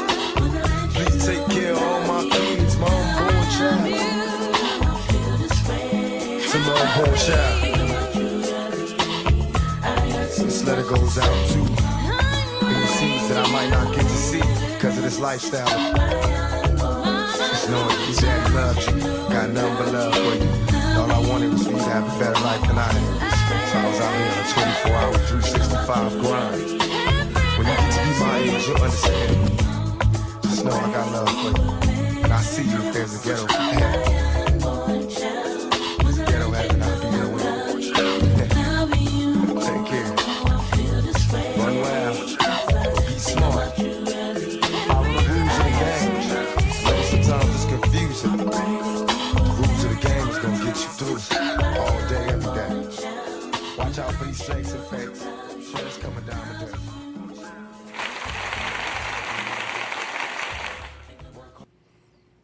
Oh, that was super enjoyable, man. I love the contrast, like the very feminine backup vocals and his like deeper tones. But like, I love when I'm like, how is this working? Because they're both singing, but they're somehow not competing, and totally like different lyrics and stuff. Yeah, it's such a great, not just well written, well done song, but really well composed song. Yeah, I love that he's, such a great poet, such a great artist. It really, he really makes you think with his words. Such a great writer, All right, guys, getting into this next one. Impatient, Ren times Chris Webby. So I'm guessing Ren and Chris Webby together is Impatient, and the song is Instigator. Let's hop over, and let's jump right in, I was wondering when guys. we're going to get another Ren. I think this is relatively new, too. All right, let's jump right in. Sell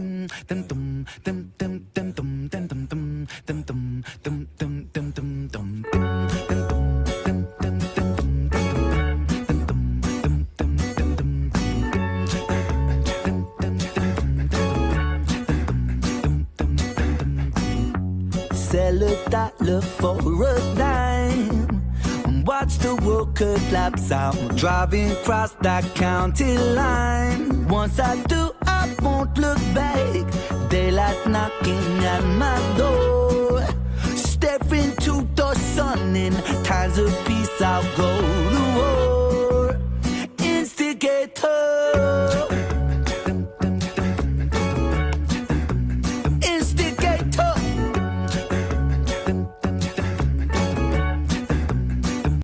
So I'm loving this beat so far. Love like the reggae feels. Yes. I want to say I got this reaction or this request from a Chris Webby reaction, so that's why I put it on the hip hop. I'm not even sure if this is hip hop, to be honest. We're gonna find out real soon. So I was like, Ren after Pac, like such great, pairing the poets again. Awesome playlist community. But yes, nicely put together, Presto. But yeah, what I expected. You shouldn't really come with expectations when you hear Ren, right? But I lapped up his Marley cover. Like we've heard a couple reggae songs from his band, not Right, this right. one. But I did not expect this. This is awesome. Ren's got some deep stuff, some poetic stuff. I'm not prepared to say, especially without getting a full here, that this is like my favorite or anything. But this is a very pleasant surprise, very high up there for me so far. And he's playing with some vocals, like I thought I heard it all. He's so versatile, but he's doing something a little different here that I haven't heard before. And again, that's like so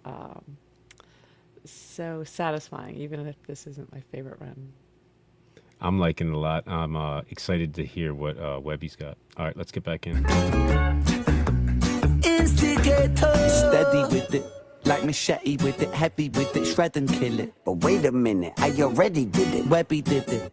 Welcome to the clinic, I'm a surgeon cutting lyrics and raising spirits in this motherfucker. Step to the rhythm, shovel, treble and bass. This culture is a breeding ground for my mistakes. I pray for a better way to waste my time. Don't wait until tomorrow when I take what's mine. Cold and calculated, that's the instigator. Not intimidated, I'm a force of nature. Fate dictates the place where the penny will drop. Heads roll, calm and let the guillotine chop.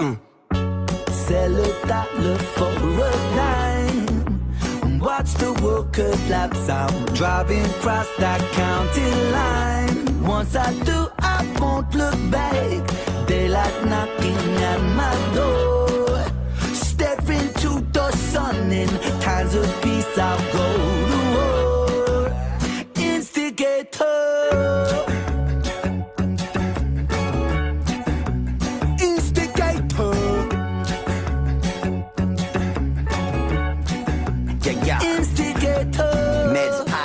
Locked in, you could get got. Light a cig with the dead eye for the headshot. Feds watch, we the sickest puppies in the pet shop.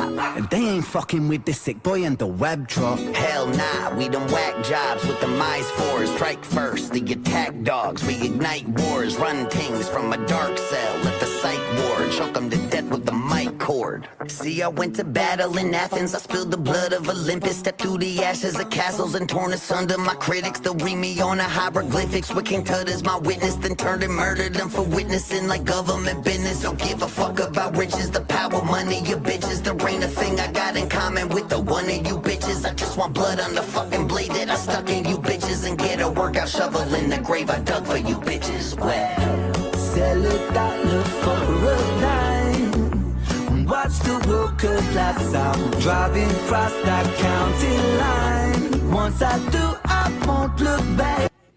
Yeah, Webby killed it, man. They fit really well together. They work really well together.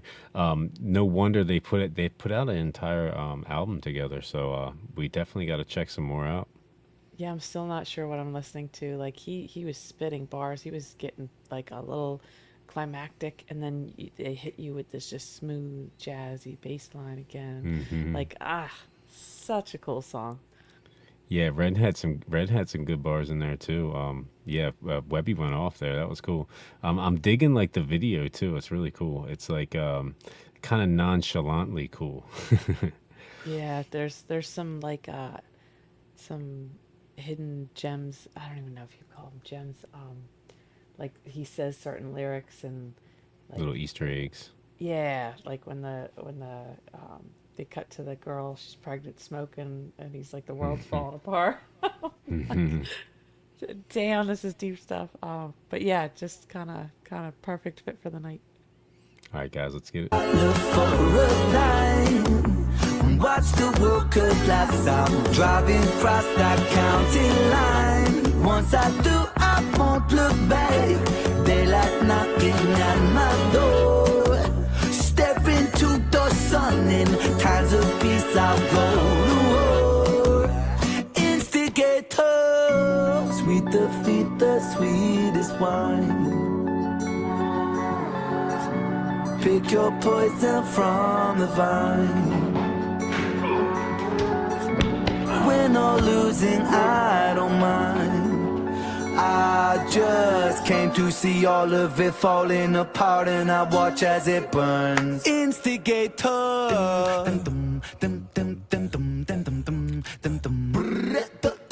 Oi. Instigator. Instigator.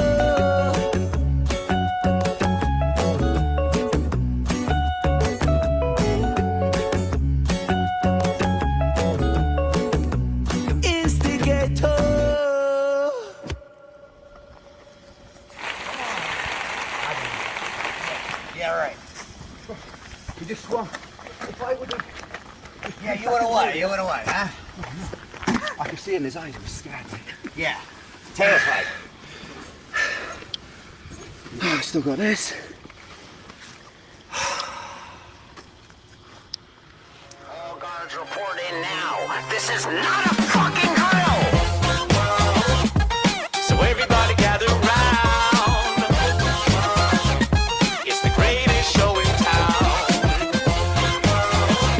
And when the voices get too loud, just come on down. Welcome to the madhouse.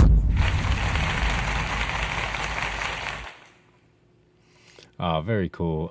I dig them together. I can't wait to hear more from them. I love the sonics from the song, like the way that they put the bass and the vocals in the mix.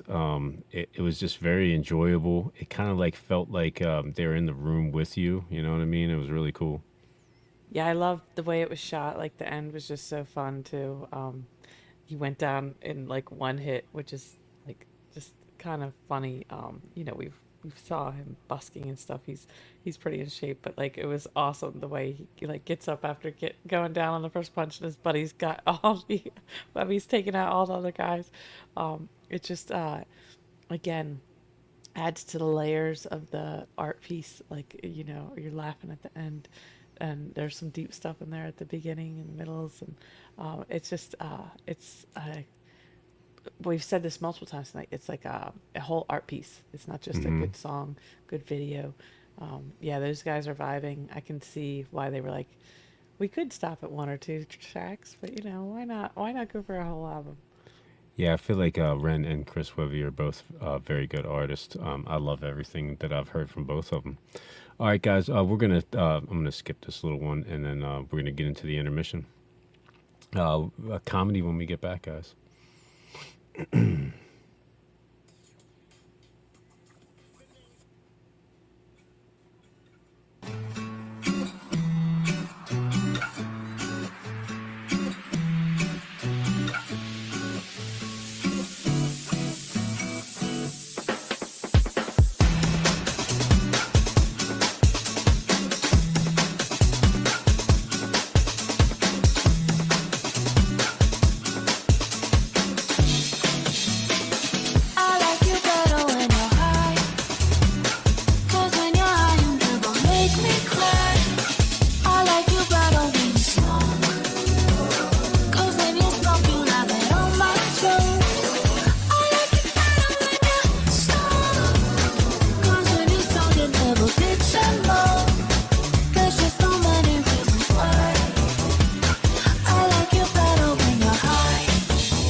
Welcome back, guys. Welcome back.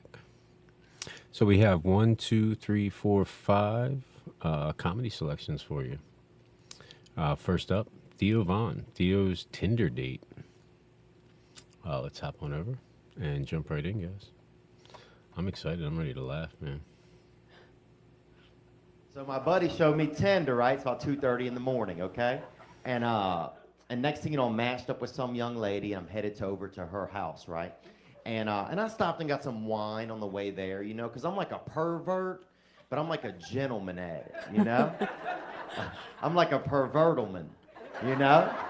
Like, oh, I bought us this bottle of Let's Fuck. So I get to this lady's place, right? It's right over by Benedict Canyons, right? It's about 2:45 a.m. And, oh, here's the crazy part, dude. This young lady didn't have any legs on her body, right? Swear to God, dude. And this isn't a story making fun of someone who doesn't have legs, okay? We all have impairments. I have a million of them. But this is a story where someone in the story happens to not have any legs, okay? Because them people are in stories as well.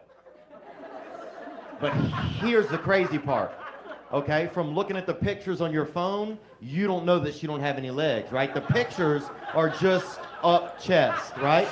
So from looking at the pictures, you think that everybody have legs. So I get to this lady's house, dude, right?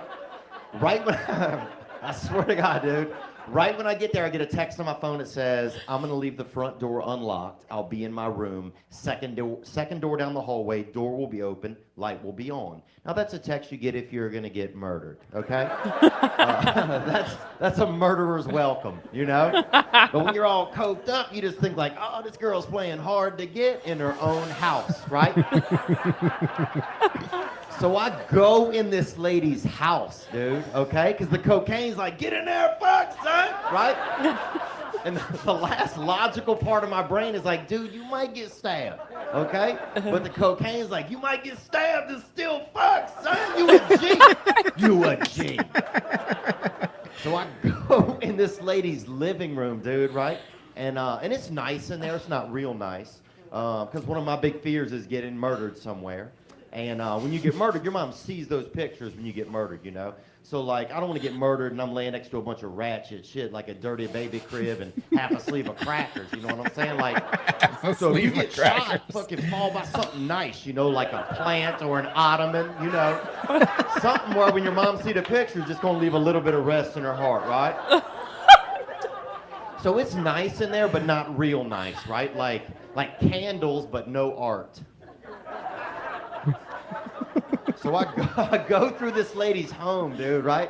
And I'm walking through the living room, and I get to her room, and the door's open, and she's there. The girl from the pictures is there, and she's laying in her bed, and she had the covers pulled up real high like this. Remember how high the big bad wolf had them? High as they go? That's how high she had them, right? So I sit on her bed, right? And I'm just talking to her, you know, flirting, just getting gentle with her and everything. And I still think that everybody has legs, right? I still think that it's fucking BYOL, right? Like if somebody ran in the room and was like, who has legs in here? I think both me and her would raise our hand, you know? We good, next house. We good. So I still just keep flirting, right? Flirting. And things are going swell, right? So I slip in the bed next to her, right? And I'm just kind of kissing on her neck and everything, up in here on the sugar shelf, up in here, you know, and just kind of feeling down her body like this, grab on them undies a little, you know, ram, you know? And then I keep feeling down her body and my hand gets here and it kind of boomerangs back up a little, right? And I'm thinking, I'm like, is she laying down Indian style, you know? Because I'm dumb, dude. I've always been dumb. So I feel again, right? And my hand boomerangs back up, right? This was the worst time of my life. And I'm like, how tall are you, right? Which is a crazy question to ask somebody that's like in between heights, really, right? So that's when this girl looks at me with like this alarming look, dude. And a look you probably only ever seen if you've been in like the Vietnams or whatever, right? And that's when I realized something is amiss, you know? And then I kind of see at the covers, I kind of see, it looked like two little rabbits kind of jumped a little, you know? Like they was twins and they just, I can't even explain it, right? So at that point, like if you're laying in bed next to someone and you don't know if they have legs or not, right? The only way to find out, like you literally have to like really, you gotta fucking like run a leg check on them with your leg, right? You gotta fucking scan them down, right? So I fucking badab, right? 0 for 2, okay? And now, dude, I'm alarmed, dude. First thing I thought was, this girl works for the devil, right? And they are stealing people's legs. They're fucking leg jacking. You know what I'm saying? They're leg jacking, bro. And they got a couple Latinos out back just throwing limbs into a fucking Honda. You know what I'm saying? Just limbing up a Civic, you know? And no offense, Latinos, man. Y'all ain't the ones taking them. It's a white dude hacking them off. You got a Hebrew at the register, but it's definitely 2 Latino dudes fucking limbing up a Civic, okay? Let's be factual. So I'm like, I gotta get out of here, and I really gotta get back to Christ, right? So, but then here was my dilemma, dude. I'm like, I gotta go to the restroom, right? I gotta go tinkle, right? So then I'm like, how do I get out of the room, right? Like, I didn't want to be a dick. Surely it seemed like, surely I don't just be like, I'm just gonna walk to the restroom, right? Or anywhere I want. You know what I'm saying? Like, that seemed rude to me. Like, because I don't know what the rules are. If somebody don't have legs, how do you get around by them, you know? So I fucking, like, scooted off of this lady's bed and, like, just kind of, like, just pushed myself out of the room on my side, dude.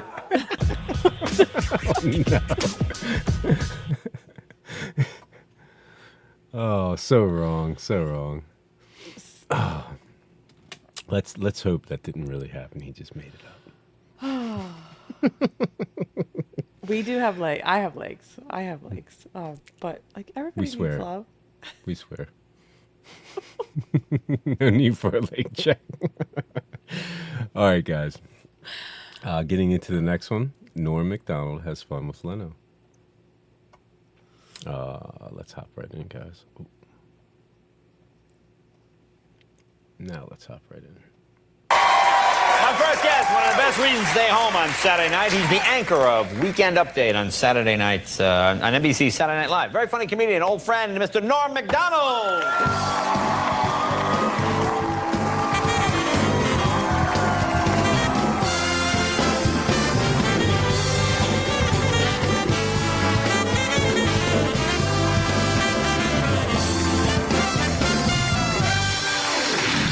Hey, thanks for flying out for this. Good flight? Oh, yeah, it was fun. Happy birthday. Oh, thank you very much. Thank you. You're 47. 47. That's great. You look like you're 25 or something. Yeah, I look like I'm 25. But you got the job. Good to see you. Welcome. Yeah, I went on the airplane, you know, and I'm getting recognized now, you know? That's great. Not as much as a real famous guy, but like halfway between like a real famous guy and a guy that's not famous at all. Yeah, that would make sense. Sure. So, like when I was flying in, a weird thing happened. Like I sat down on the plane. You know how they get you to sit beside a stranger, another guy, you know? Right. So I'm sitting beside this guy, and the guy goes, hey man, I really like you on the show on Saturday Night Live, Bob. He calls me Bob. And so I go, hey, thanks a lot, you know? And he goes, yeah, I like when you do Dole, you know, Bob, you know? And I go, thanks, you know? And I figure, what the hell, Bob? That's a name like any other, you know? Good name, fine. Yeah, it's all right. So I go, I'll just go along with the guy. So he keeps calling me Bob and everything. And then this other character, later on in the flight, about 2 hours into the flight, he comes out of the bathroom, you know? He was in the bathroom. Yeah, right. So he comes out, and he's walking down. Suddenly he sees me, you know, he recognizes me. And he goes, hey, you're that guy from Saturday Night Live, right? And I go, yeah. And he goes, what's your name? What's your name? And I go, it's Bob. My name is Bob. Right? So then the guy goes, yeah, Bob. He goes, Bob what? What's your last name? So then I was going to say McDonald, Bob McDonald. I thought maybe it'll like trigger something in the guy's mind, you know, and he'll remember my actual name. Right. Maybe by saying Bob McDonald, he'll go, No, it's Norm Macdonald, right? Yeah, sure. Then the other guy will go, what? I thought you were Bob, right? So I'm thinking quick, you know, this is all going on in my head quick. Snap, yeah. So I immediately realized I can't say McDonald, so I'm trying to think of another name. I have to say, you can't wait like 5 minutes, you know? Or you can't ponder it, go, what's my last name? Wow. That's an interesting question. You have to immediately say something. So I said, Bob Kendall. Like that? Because I used to have a teacher, Mr. Kendall. Right. Oh, that's clever. Yeah. So I said, Bob Kendall. So then the guy goes, yeah, Bob Kendall. Yeah, Bob Kendall. I love how just ridiculous he is, you know? He's like nonchalantly ridiculous. I feel like Leno is like laughing his ass off for real, but he's also like a little annoyed at the same time. So, like, Norm's comedic timing isn't for everybody, but it's for me. It's like awkward and like, yeah, it's genius in its own right. Yeah, I love it how he does like the you know, he's telling you like what he's thinking inside of his brain as he's trying to talk to the guy, you know what I mean? He really breaks it down like more than it needs to be broken down. Yeah. It's relatable, but like he delivers it with so much quirkiness. You can't help but grin. Bob Kendall. Made like a face like that. You ever do this when I'm on a plane once and I sit down and I'm sitting next to a guy and he doesn't recognize. This is like before I was doing this. I like guest hosted like 3 times. Yeah. And someone passes by and goes, "Hey, how you doing? I enjoy work. Nice to see you." I go, "Oh." And the guy says to me, "Oh, what are you, an athlete or something like that?" I go, "No, I'm not an athlete." I said, "I'm a comedian. You know, I guest hosted Tonight Show when Johnny's not there." And he says, "I watch your show every night. I've never seen you." Well, now I have to go find that. Now I have to go find the guy and bring him back to prove that it was really me on the show. But how you doing? Everything okay at your house? Everything good? Oh, yeah. Well, I'm having a little trouble. I have a cat, you know? You have a cat? I know you're a big cat lover. Yeah. Oh, yeah. No, I don't love them, but I have one. Yeah. I don't understand that. I keep it at a platonic level. Oh, I see. Yeah.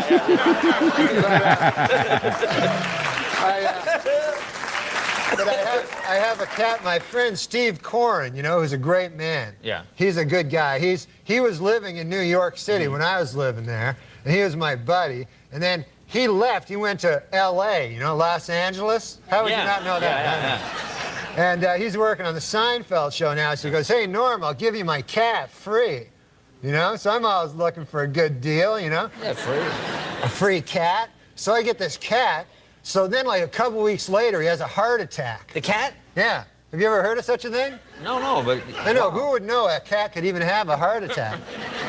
It's crazy. So what happened? I came home, and I go, okay. And I walk through my door, you know, into my apartment, and there's the cat, and he's got, like, foam coming out of his mouth, and he's going, like... And there's foam and everything, and he's, like, crazy. You know, he's acting like a crazy cat. Right. And so, like, I'm scared. I don't want to go near him because I can tell, like, he's delirious and maybe, I don't know. Sure, yeah. You don't know. Anything could happen. Yeah, he could think I was a mouse or something, you know, and, like, bite me. So I go, I got to do something, man. My cat, something's wrong with him, you know? He's not supposed to be doing this. So quickly, I think quick, you know? Yeah. I grab the phone, I phone 911, you know? And it turns out they don't want to hear about a cat. No, that's only for people. You know? They said that to me. They go, "This is for people." So I said, all right, I don't know what to do. What's the cat number? They go, "Just get off the phone." You know? They got to keep the lines free. You know what I'm saying? They don't want to. Yeah. So I don't know what to do. So my neighbor, you know, Bill. Right. Yeah. You know, it doesn't matter what his name is, but his name is Bill. So I knock on his door. "Bill, Bill, Bill." He's not home. Some other guy's there. You know, I don't know what the hell is going on there. But the other guy comes. I don't ask questions, you know? Get involved. So I say, "Listen, I don't know who you are. I don't know what you're doing at Bill's place, but my cat is in deep trouble, you know? He's going, and he's got stuff coming out. So the guy goes, we got to get him to a hospital, you know? So I go, look, I just phoned 911. I'm sure they don't want to see a cat at a hospital either. He goes, no, there's animal hospitals, you know? So he took me to this, it's a place called an animal hospital. I swear to God, they actually have these. You can bring your cat there. Do you have a cat? Yeah, I know an animal hospital. I have them all over the place. Quite common, but yeah, go ahead. Okay. So I bring my cat in and I go, Doc. There's a doc there, you know. Right. They have doctors. For cats. Yeah, they have cat doctors. So I go, listen, Doc, my cat, so they take him away, you know, and I'm sitting like they have a waiting room. It's exactly like a real place, except it's ridiculous, you know? So everyone's sitting around, they're worried, you know. Oh, I hope my dog is all right, you know? So I go, so the guy brings me in the office and he goes, listen, you know, your cat has had a heart attack. So I go, come on, my cat didn't have a heart attack. And he goes, no, seriously. And I go, well, how could a cat have a heart attack? He goes, oh, many different things. He goes, diet, stress, you know. Like, how the hell could a cat have stress, you know? That's not true. The guy's just making up stuff, you know? You think he's making up stuff? Well, no, my cat has a big promotion coming up. He's got all worried, you know. You're worried about it. And, so I said to the guy, okay, I go, fair enough, I'll go along with it. He goes, now, he says, I'll let you visit with your cat. They have a visiting time. This is the oddest part of the whole thing. Yeah. They take you in a room, and then they bring your cat in, and he's all drugged up. They got him drugged. And they put him on like a gurney, and he's like standing there like this. And then the guy says, okay. He says, you only have 30 minutes to talk to your cat. So he leaves. You're in a room with a cat for like 30 minutes. It's like crazy. So then after like 5 minutes, you go, I got a life to get back to. I can't talk to a cat. Oh, shit. Well, Norm, very funny stuff. So you guys are back in a couple of weeks again? You're off? We're back in 2 weeks. 2 weeks. We're back in. We're off this week, and then we're back in 2 weeks. 2 weeks. Yeah, there you go.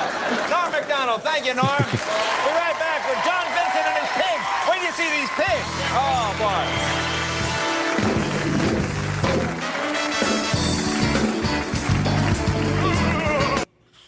Oh, hilarious. I was invested though. Like, what happened to the cat? Did you just leave the cat? I don't know.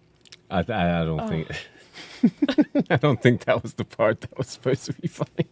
I feel like he left the cat. It didn't even feel platonic. He was like, I'm out. Oh. That was great. He was like in the you know, he was still on Saturday Night Live. That was like you know, news what was it called? News Weekend. Weekend News Update. That's what it was. I've never seen that interview.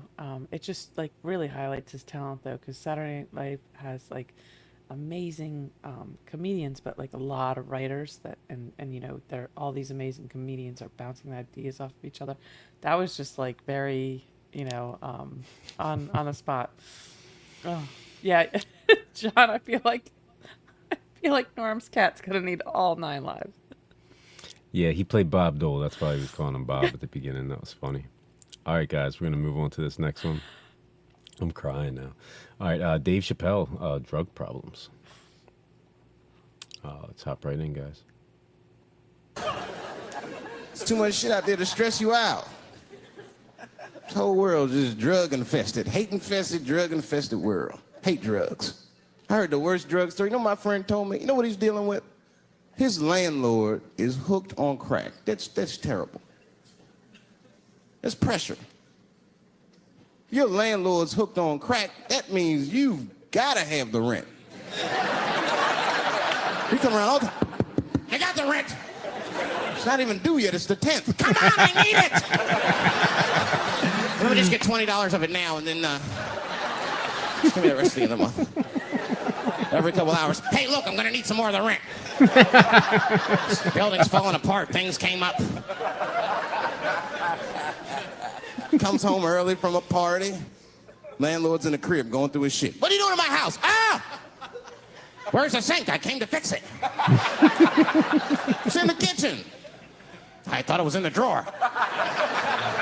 I'll fix it tomorrow when I come for the rent.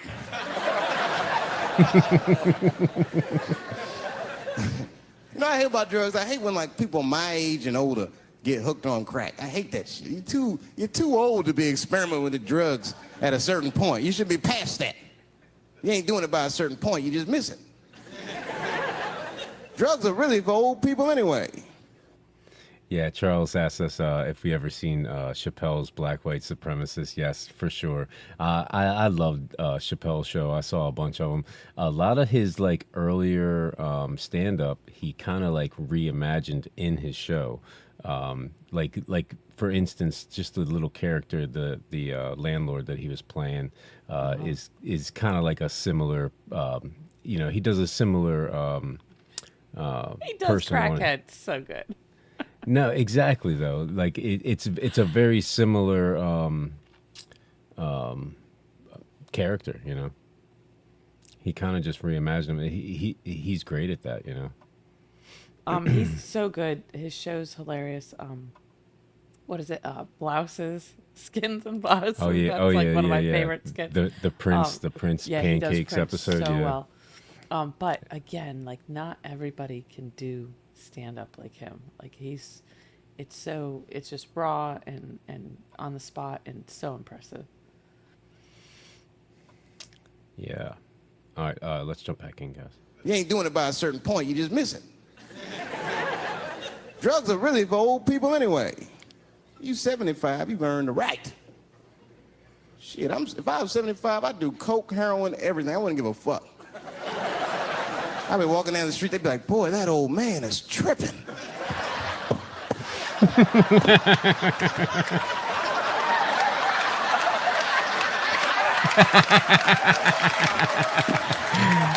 Oh, shit.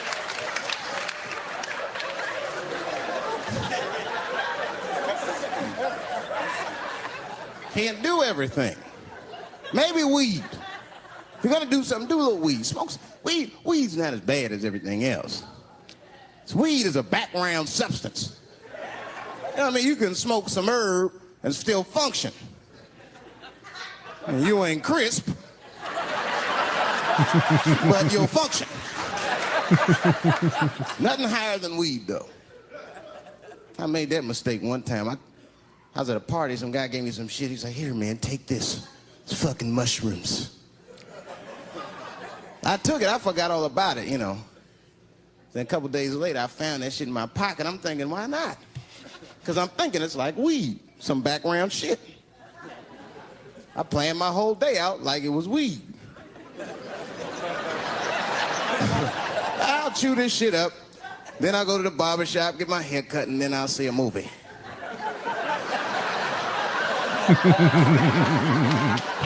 I chewed it up. So far, so good. Then I was in a barber shop like an hour later. And it's funny because I was just thinking to myself, I was like, ooh, this stuff sucks.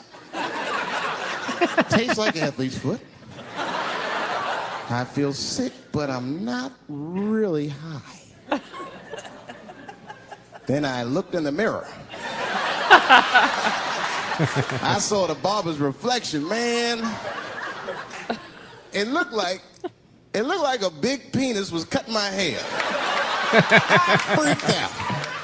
I started talking to myself, Dave, calm down. You're on drugs. This is what drugs do. Okay, you know that there is no way that a penis can cut hair. But I started freaking out, man. I just couldn't take it anymore. I jumped out the chair, half my hair was cut, I didn't care. I didn't, I just gave a barber a handful of money. It was weird, the balls opened up. Anyway, I ran home, man. I ran home as fast as I could. It's tripping. I looked at the clock, it was 2:42. I was like, damn, 2:42? I gotta sober up. I had never been this high this early. I took a shower. I was still high.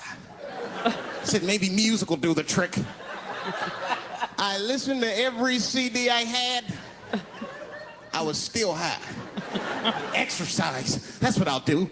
I ran around the block 4 times. Still high. Took a nap, woke up, fucked up. I looked at the clock, it was 2:43. I said, God damn. Oh, hilarious, man. Hilarious. Yeah, and like right after we were talking about, him doing the skits or reimagining the skits, he did that moonwalk. So yeah, the crackhead he plays is Tyrone is his name. Oh my God. Oh. I love Dave Chappelle, man. That's awesome. Yeah. Yeah, we got to he's do more hilarious. Dave Chappelle. We gotta try to see if we can't do some of the skits. All right, guys. Yeah. We got 2 left, and then we're gonna get out of here. Jim Carrey makes his debut, and I believe that this was like on a late night show. I can't remember exactly which one. Let's hop on over and jump right in, guys. Young Jim Carrey. This young man is a young impressionist from Toronto and a little bit different. And he's going to be starring in a new series for NBC this January called The Duck Factory. He's also been in Hollywood about 10 months and created quite a bit of excitement. This is his first appearance on American television. Would you welcome Jim Carrey? Jim?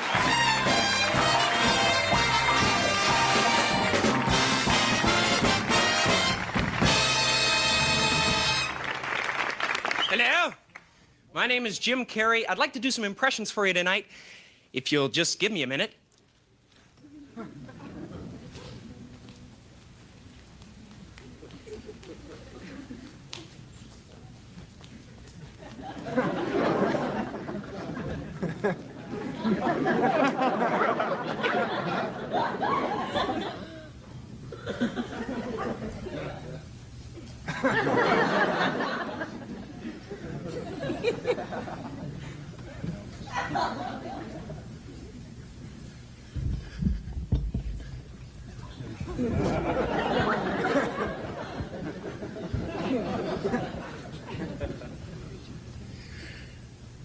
Thank you very much, ma'am. Ladies and gentlemen,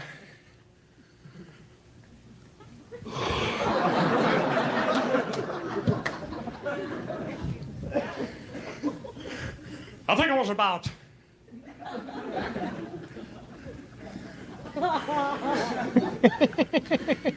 30 years ago today. I was attacked by a dog. I was standing in the street screaming, trying to get the vicious dog off my leg.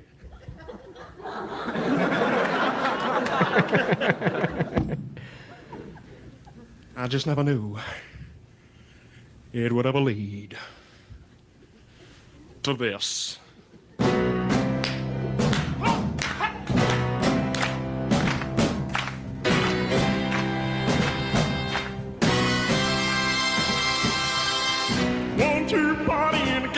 Jail. Them bells and they began to rattle. Bell jumping out, the jump began to swing. Some holding like down, just put sing that rock. Everybody, let's rock. Everybody in the wholesale block. Who's dancing to the jazz rock? Who's dancing to the jazz rock? Who's dancing to the jazz rock? All right, man.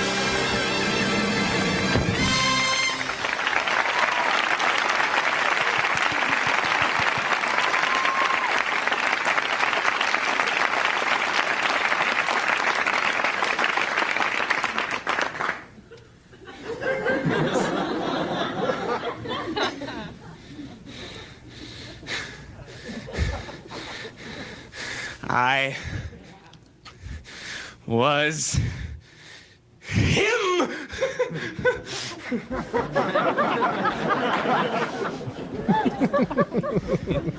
I think I've probably spent my entire life staring in the mirror. I have.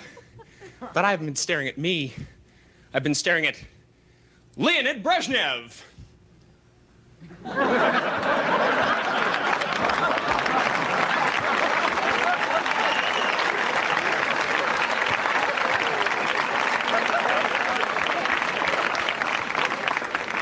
Nicholson.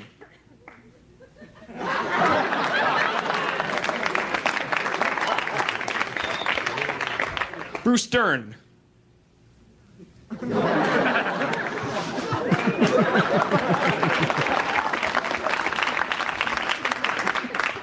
Clint Eastwood.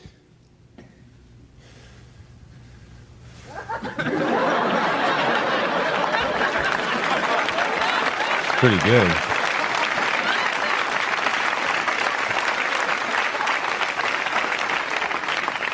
Charles Bronson.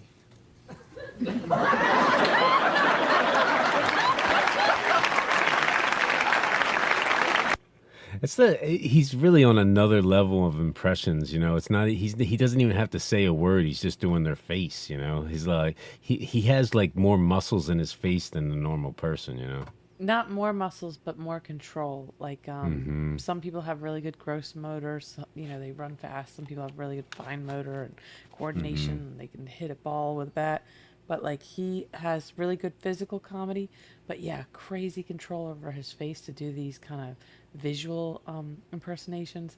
But then he's got the voices down. Like he's just the full package. He's a good actor. You know, I'm not gonna say he's like the best actor out there or whatever, but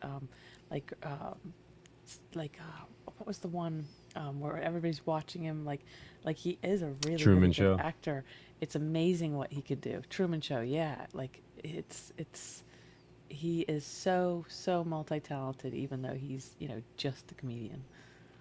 I feel like, yeah, he's a good comedian and a good actor, but he's so good at being a comedian, it's almost hard not to, make a role like that for him, you know, or it's hard for him not to pick a role like that because it's so easy for him to do. All right, let's hop back in, guys. Michael Landon Smiling.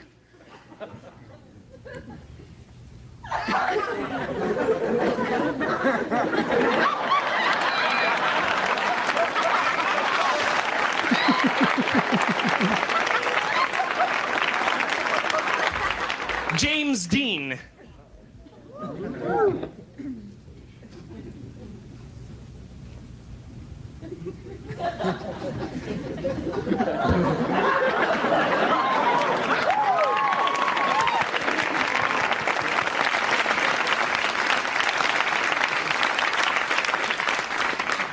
E.T. the Extraterrestrial.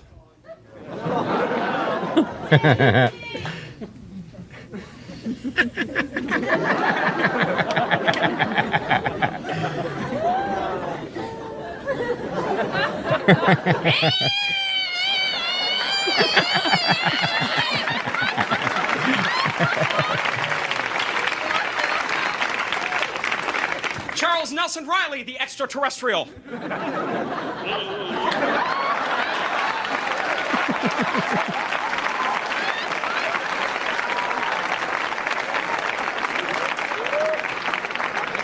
My favorite, My Three Sons.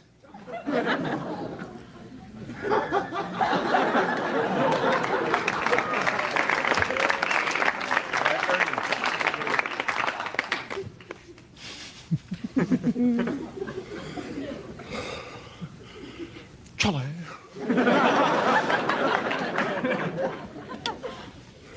Charlie Robbie. Chip chop Charlie Robbie. Steve! These kids are starting to drive me crazy!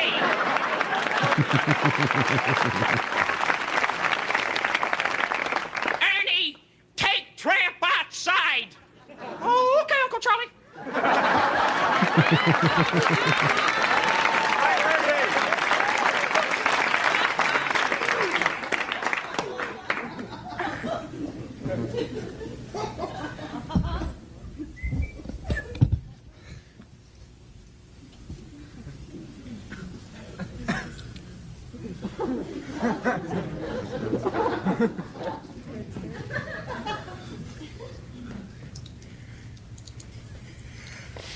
Kermit the Frog here. Thank you. It's great to be here. I'd like to sing a song that came out in 1979. It was a big hit for me.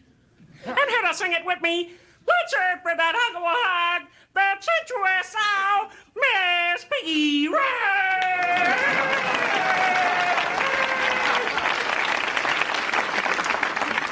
Oh, Kermie, my love, my beloved Kermie. You mean what? What? I'm going to sing a song together. Alone. Hit it, maestro.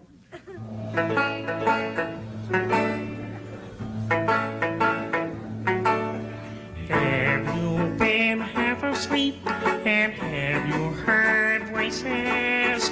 I heard you calling my name. Fat chance. This the sweet sound that calls the young sailors. My voice could be one in the sea. I heard it too many times to ignore it. It's something that I like to beat a gonzo. So they will find it, the rainbow connection. The lovers, the dreamers, and me. Wa-da-da-dee, da-da-doo. Wa-da-da-da-da-dee, da-doo.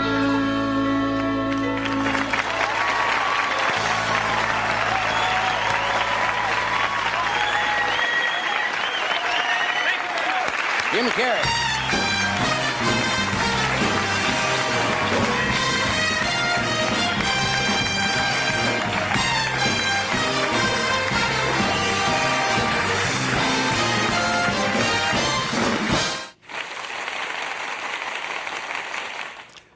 Just a wonderful talent.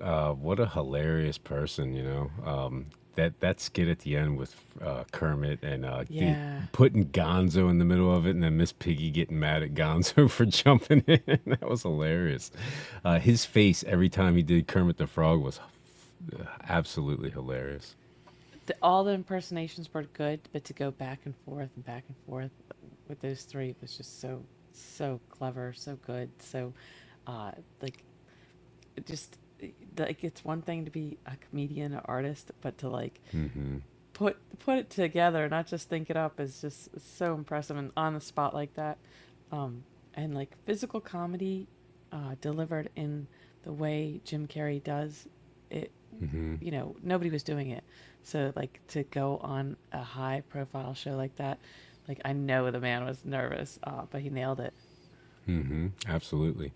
All right, guys. Getting into this last one. This was Charles's. 10 times Jake realized there are things better than video games. 2.5 Men. I probably saw a couple 2.5 Men episodes, but I definitely didn't see that many of them. I don't think that I had like whatever channel it came on, or maybe I just didn't watch it at the time. I don't watch any TV, but like this show is pretty big. I would go to like patient rooms and it'd be on all the time. I'd catch like a little bit if we did therapy in the room. Like I've seen a few episodes or, you know, pieces here and there. It's definitely well written. It's a shame, you know, the one actor had his issues and stuff, and I feel like the show might have done a little bit more if it wasn't for the timing. But yeah, every one I've seen was pretty funny. Yeah, I think the ones that I have saw were like the earlier ones. All right, let's hop on over and let's jump right in, guys.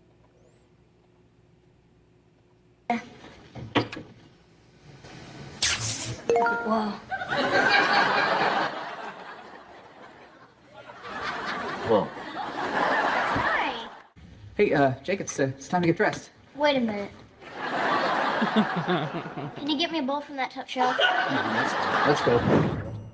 Jake Harper used to think video games were the most exciting thing in the world, until he discovered that inside Charlie Harper's Malibu beach house, the adult world was way more tempting and way more insane. From gambling, poker and casual hookups, Jake walked into Alan and Charlie's lives with the innocent face of an angel. But every time this kid got curious, everything turned into a disaster. I mean, it's funny. Normally, You are just so sweet. I swear I could just eat you up, but then I'd probably get a sugar rush because you were just so sweet. And if you think I talk a lot now, you should really hear me after I. I'm definitely gonna shut up now because you're a really good kisser, and the last thing I want to do is. Celeste? Hi, Dad. Hey, Mr. Mad Dog. Number 10. Jake blows up Alan's brain. If 2.5 Men had an award for most dangerously curious kid, Jake Harper would win it without even trying. He doesn't need a plan. He doesn't need bad intentions. All Jake has to do is exist, and suddenly the lives of 2 grown men start falling apart in real time. I have a question. Yeah? How smart do you have to be to have sex? Well, actually. But I was. Oh, come on. Why do you ask? Mom's boyfriend's a doctor, Yeah. and doctors are supposed to be smart, right? Not as smart as they think they are, but go ahead. Well, when I'm in bed, I can hear them in bed. Oh, God. Oh, boy. Oh, goody. And Mom's always telling him that he doesn't know what he's doing. How much do I love this kid? Don't interrupt, Charlie. Go on, sweetheart. So I'm thinking sex must be a lot harder than I figured. I mean, she has to tell him the same thing every night. Every night, you say? Bert, You had a semi-annual subscription, didn't you? come on, you guys, please. Can't help you. If you don't tell me you like banana cream pie and I keep bringing home something But I else... just told you I like it. Want to know what kind of pie your Uncle Charlie likes? Oh, come on. I'm guessing cherry. Number 9. Oh, this is absolutely hilarious. I've always liked I've always liked him. He'll always be Rick Vaughn to me from Major League Baseball. I was a huge fan when I was a little kid. Major League was the name of the series. But yeah, Charlie Sheen's hilarious to me. He had his problems or whatever, but I always thought he was hilarious. I don't always appreciate dry humor as much as the next person, but the way he delivers it is just so gold. Yeah, Wild Thing for sure. All right, let's jump back in, guys. Oh, come on. I'm guessing cherry. Number 9. Jake shows Charlie what a real poker player looks like. Jake can forget his homework. He can forget everything Alan told him 5 minutes ago. He can even forget what he just got in trouble for. But poker rules. Somehow, this kid remembers them like he just graduated from Las Vegas. And when Charlie starts getting suspicious, Jake fires back with the confidence of a full-blown casino boss. I'll see the dollar. Raise it 5. You raised $5 on that? I call $5. Queens, full of 9s. Hey, kid, don't you know what a full house is? Yeah, and I also know what a psych out is. I love this boy. Number 8. Jake's favourite victim. Alan Harper probably thought he was finally going to have a peaceful day. Then, one very adult phrase dropped into the living room like a grenade with the pin already pulled. I thought I'd surprise you with a booty call. Huh? Jake, lower your voice. Booty call. What's a booty call? Well, it's... this is more the kind of thing a son should learn from his father. Oh, okay. Maybe you should ask him now. All right. I'm going to hell. And for Alan, explaining that sensitive little phrase turned into an impossible mission. Hey, Dad, what's a booty call? Hey, Jake, you remember Candy? Sure. Hi, Candy. Hi. So what's a booty call? I figured you didn't want me telling him. Was I wrong? Number 7. Jake and the lesson they definitely don't teach in school. Alan's nightmare as a father never really ends. It just levels up. Every time he thinks things can't get worse, Jake finds a brand new way to drag him into an even more awkward conversation. Man. Okay, well, that's the game. Dad, get my allowance. Sure. Here. Thanks. Here. Huh? Pleasure doing business with you. Wait, you're taking my son's allowance on a football bet? Hey, when he wins, I pay off, you know, minus the vig. Minus the vig. You're charging him for the privilege of making a bet. That's what the VIG is, Dad. Duh. Let's face it, he's not going to learn this stuff in school. I don't care. Give him his allowance back. Fine. You get no allowance. That's your punishment for gambling. Told you you'd do that. Yeah, you did. Pleasure doing business with you. Number 6. Charlie 2.0. At this point, I'm pretty sure Jake is Charlie Harper 2.0. Why just look at this kid? He may still have homework curfews and a bedtime, but somehow the Charlie DNA is already loading. Oh, can I have a cookie? Sure, sweetie. You are so cute. I know.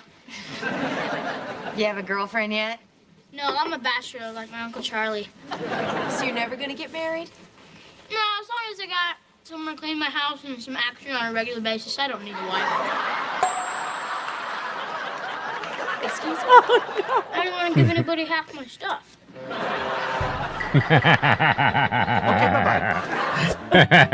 Number 5. Okay, bye-bye. The accidental ballet class. Jake once treated ballet class like a punishment worse than losing video games for the entire weekend. But that was before he met Mia. You didn't tell me I'd be the only boy here. So, the odds are on your side. The odds for what? I'm 11. I want to go home. I thought we had a deal. Charlie, you can't make him stay if he doesn't want to. I love you, Dad. All right, let's get started. Whoa, who's that? Your teacher. Come on, let's go. Hang on, Dad. Maybe we should give this a chance. Hi, I'm Jake. Hi, Jake. It's nice to meet you. Yeah. Your uncle tells me you like ballet. Yeah.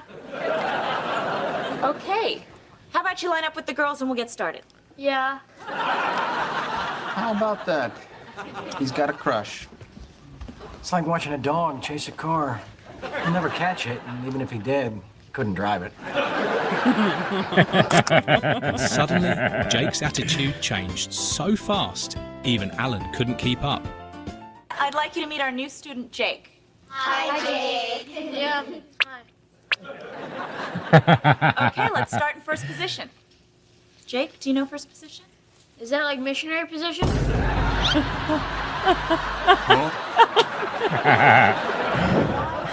And 2, and 3, and 4.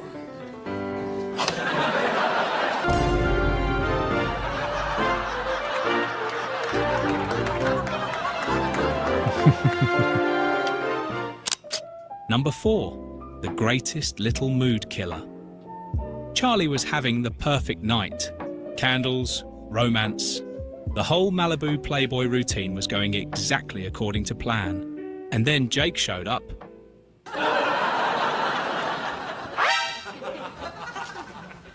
Hey. Jake? What are you doing up? Why shouldn't I be up? Well, isn't it a little past your bedtime? I don't know what you're talking about. I don't have a bedtime. Okay. The scary part, Jake doesn't even realize he's ruining the moment. The harder Charlie tries to push him out, the more curious Jake gets. Look, Jake, Mia and I are kind of busy right now. Busy doing what? Talking. Okay. What are we talking about? We are not talking about anything. You're going to bed. Why don't we let Mia decide? Jake, sweetheart, I think you should go to bed. Are you sure? You don't have to decide right now. Your uncle and I would like to spend some alone time together. Oh. All right. You want me to tuck you in? I'm too old to get tucked in, you ass face. Okay, then. Sleep tight, little camper. Number 3, curiosity with no off switch. In tight, Charlie little Harper's camper. house, the line between family environment and adult nightclub in disguise is thinner than Berta's patience. Whoa. And I'm willing to bet Judith never imagined her sweet, innocent son would grow up like this. Jake's 4th grade class was given a simple assignment. Draw something interesting you see around the house. One child drew a record player, another drew a parrot. My son drew this. A woman's behind with a butterfly tattoo. On the right cheek. I'll have to just act surprised. I asked him where he saw this. He said in Uncle Charlie's kitchen. Boy, you gotta admit it beats the hell out of a parrot. Charlie, I am not in the mood. Jake's parents just wanted to raise a normal kid. The problem is that Kid is living with Charlie, a man who can turn any ordinary moment into a completely inappropriate life lesson. Well, anyway, look, can we talk about this picture Jake drew? What's to talk about? He's a boy. He saw a woman's ass. He liked it. Thank your lucky stars it wasn't the cable guy's ass and move on. Hey, Dad, where's CanCon? Cancun? No, spell CanCon. It's in Mexico. Why? We should go there for Christmas instead of Aunt Betty's. What are you reading? Sports Illustrated, but there's mostly ladies in bathing suits. Are you happy? Yeah, I have my moments, but they're becoming further apart. Jake, sit down. Sit down. Am I in trouble? No, it's perfectly natural for you to be interested in women's bodies. Great, I'll be in my room. Wait, no, come on. Let's talk a minute here. I don't mind you looking at these pictures, but it's important that you know what they mean. Ooh. I'd like to know that too, Andy. Okay, first of all, real women don't look like this. These pictures have been retouched and airbrushed so that the women look like they're perfect, but they're really not. Excuse me, but I met that one and she was perfect. Number 2, getting kissed by Celeste. I honestly thought Jake was about to be in serious trouble with Celeste's intimidating father. But then, boom, the twist hit. Now what?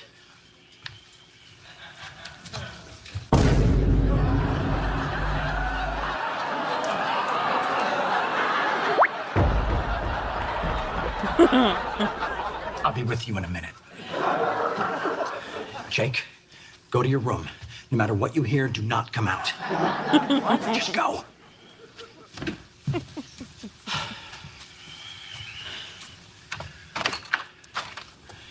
Look, I spoke to the kid. He's not going to bother your daughter anymore, so whatever you got to do it to me. I'm sorry, buddy. Huh? I overreacted. Okay. So Les told me everything. She told me your boy was a perfect gentleman and that she wanted to kiss him. She wanted to kiss him? Number 1, Jake spends the night with 2 girls. Have you ever wondered when Alan Harper looks the most pathetic? It's when he tries to act like the wise, experienced father, while somehow looking like the one who needs the lesson. Jake may not be the brightest monkey in the meadow, but even he's gonna eventually figure out that you're banging his buddy's mom. Don't worry, I'll tell him when the time is right. And when is that? When I'm sure that Lindsay and I have built a solid relationship that will last. In the meantime, I don't want to complicate his friendship with Eldridge. Lindsay's son, right? Right. Yeah, very good. The point is, I haven't said anything to Jake because in a lot of ways, he's still a little boy. He's not very sophisticated when it comes to adult sexual relationships.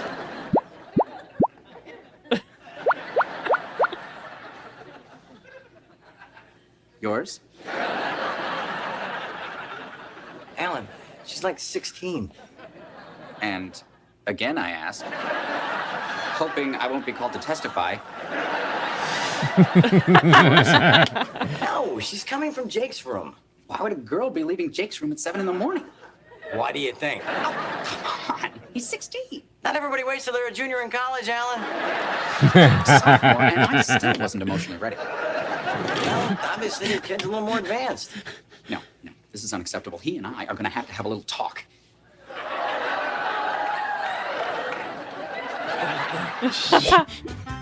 After everything that happened, what do you think about Jake going from an innocent little kid to accidentally stepping into Alan and Charlie's adult world? Is Jake really Charlie Harper 2.0? Drop your thoughts in the comments and let us know. Oh man, that was hilarious. I need to check out 2.5 Men now. I definitely need to check it out more. Thank you everybody for all your requests, for all you sticking around with us this long. It's been a wonderful night, guys. Yeah, good night, John. Good night, Charles. Good night, Lost Hate. Good night, Bill. Awesome night once again. Thank you guys for being a part of this awesome show. Peace out, guys. I'll see you guys on Thursday. We'll see you on Thursday because we have a warning special. Check it out. All right, Yeah, we're peace out, getting it guys. in this week. Warning special Thursday, Request Fest Friday, but then we'll probably Correct. take a little hiatus. So try to catch us this week if you can. Peace out, guys.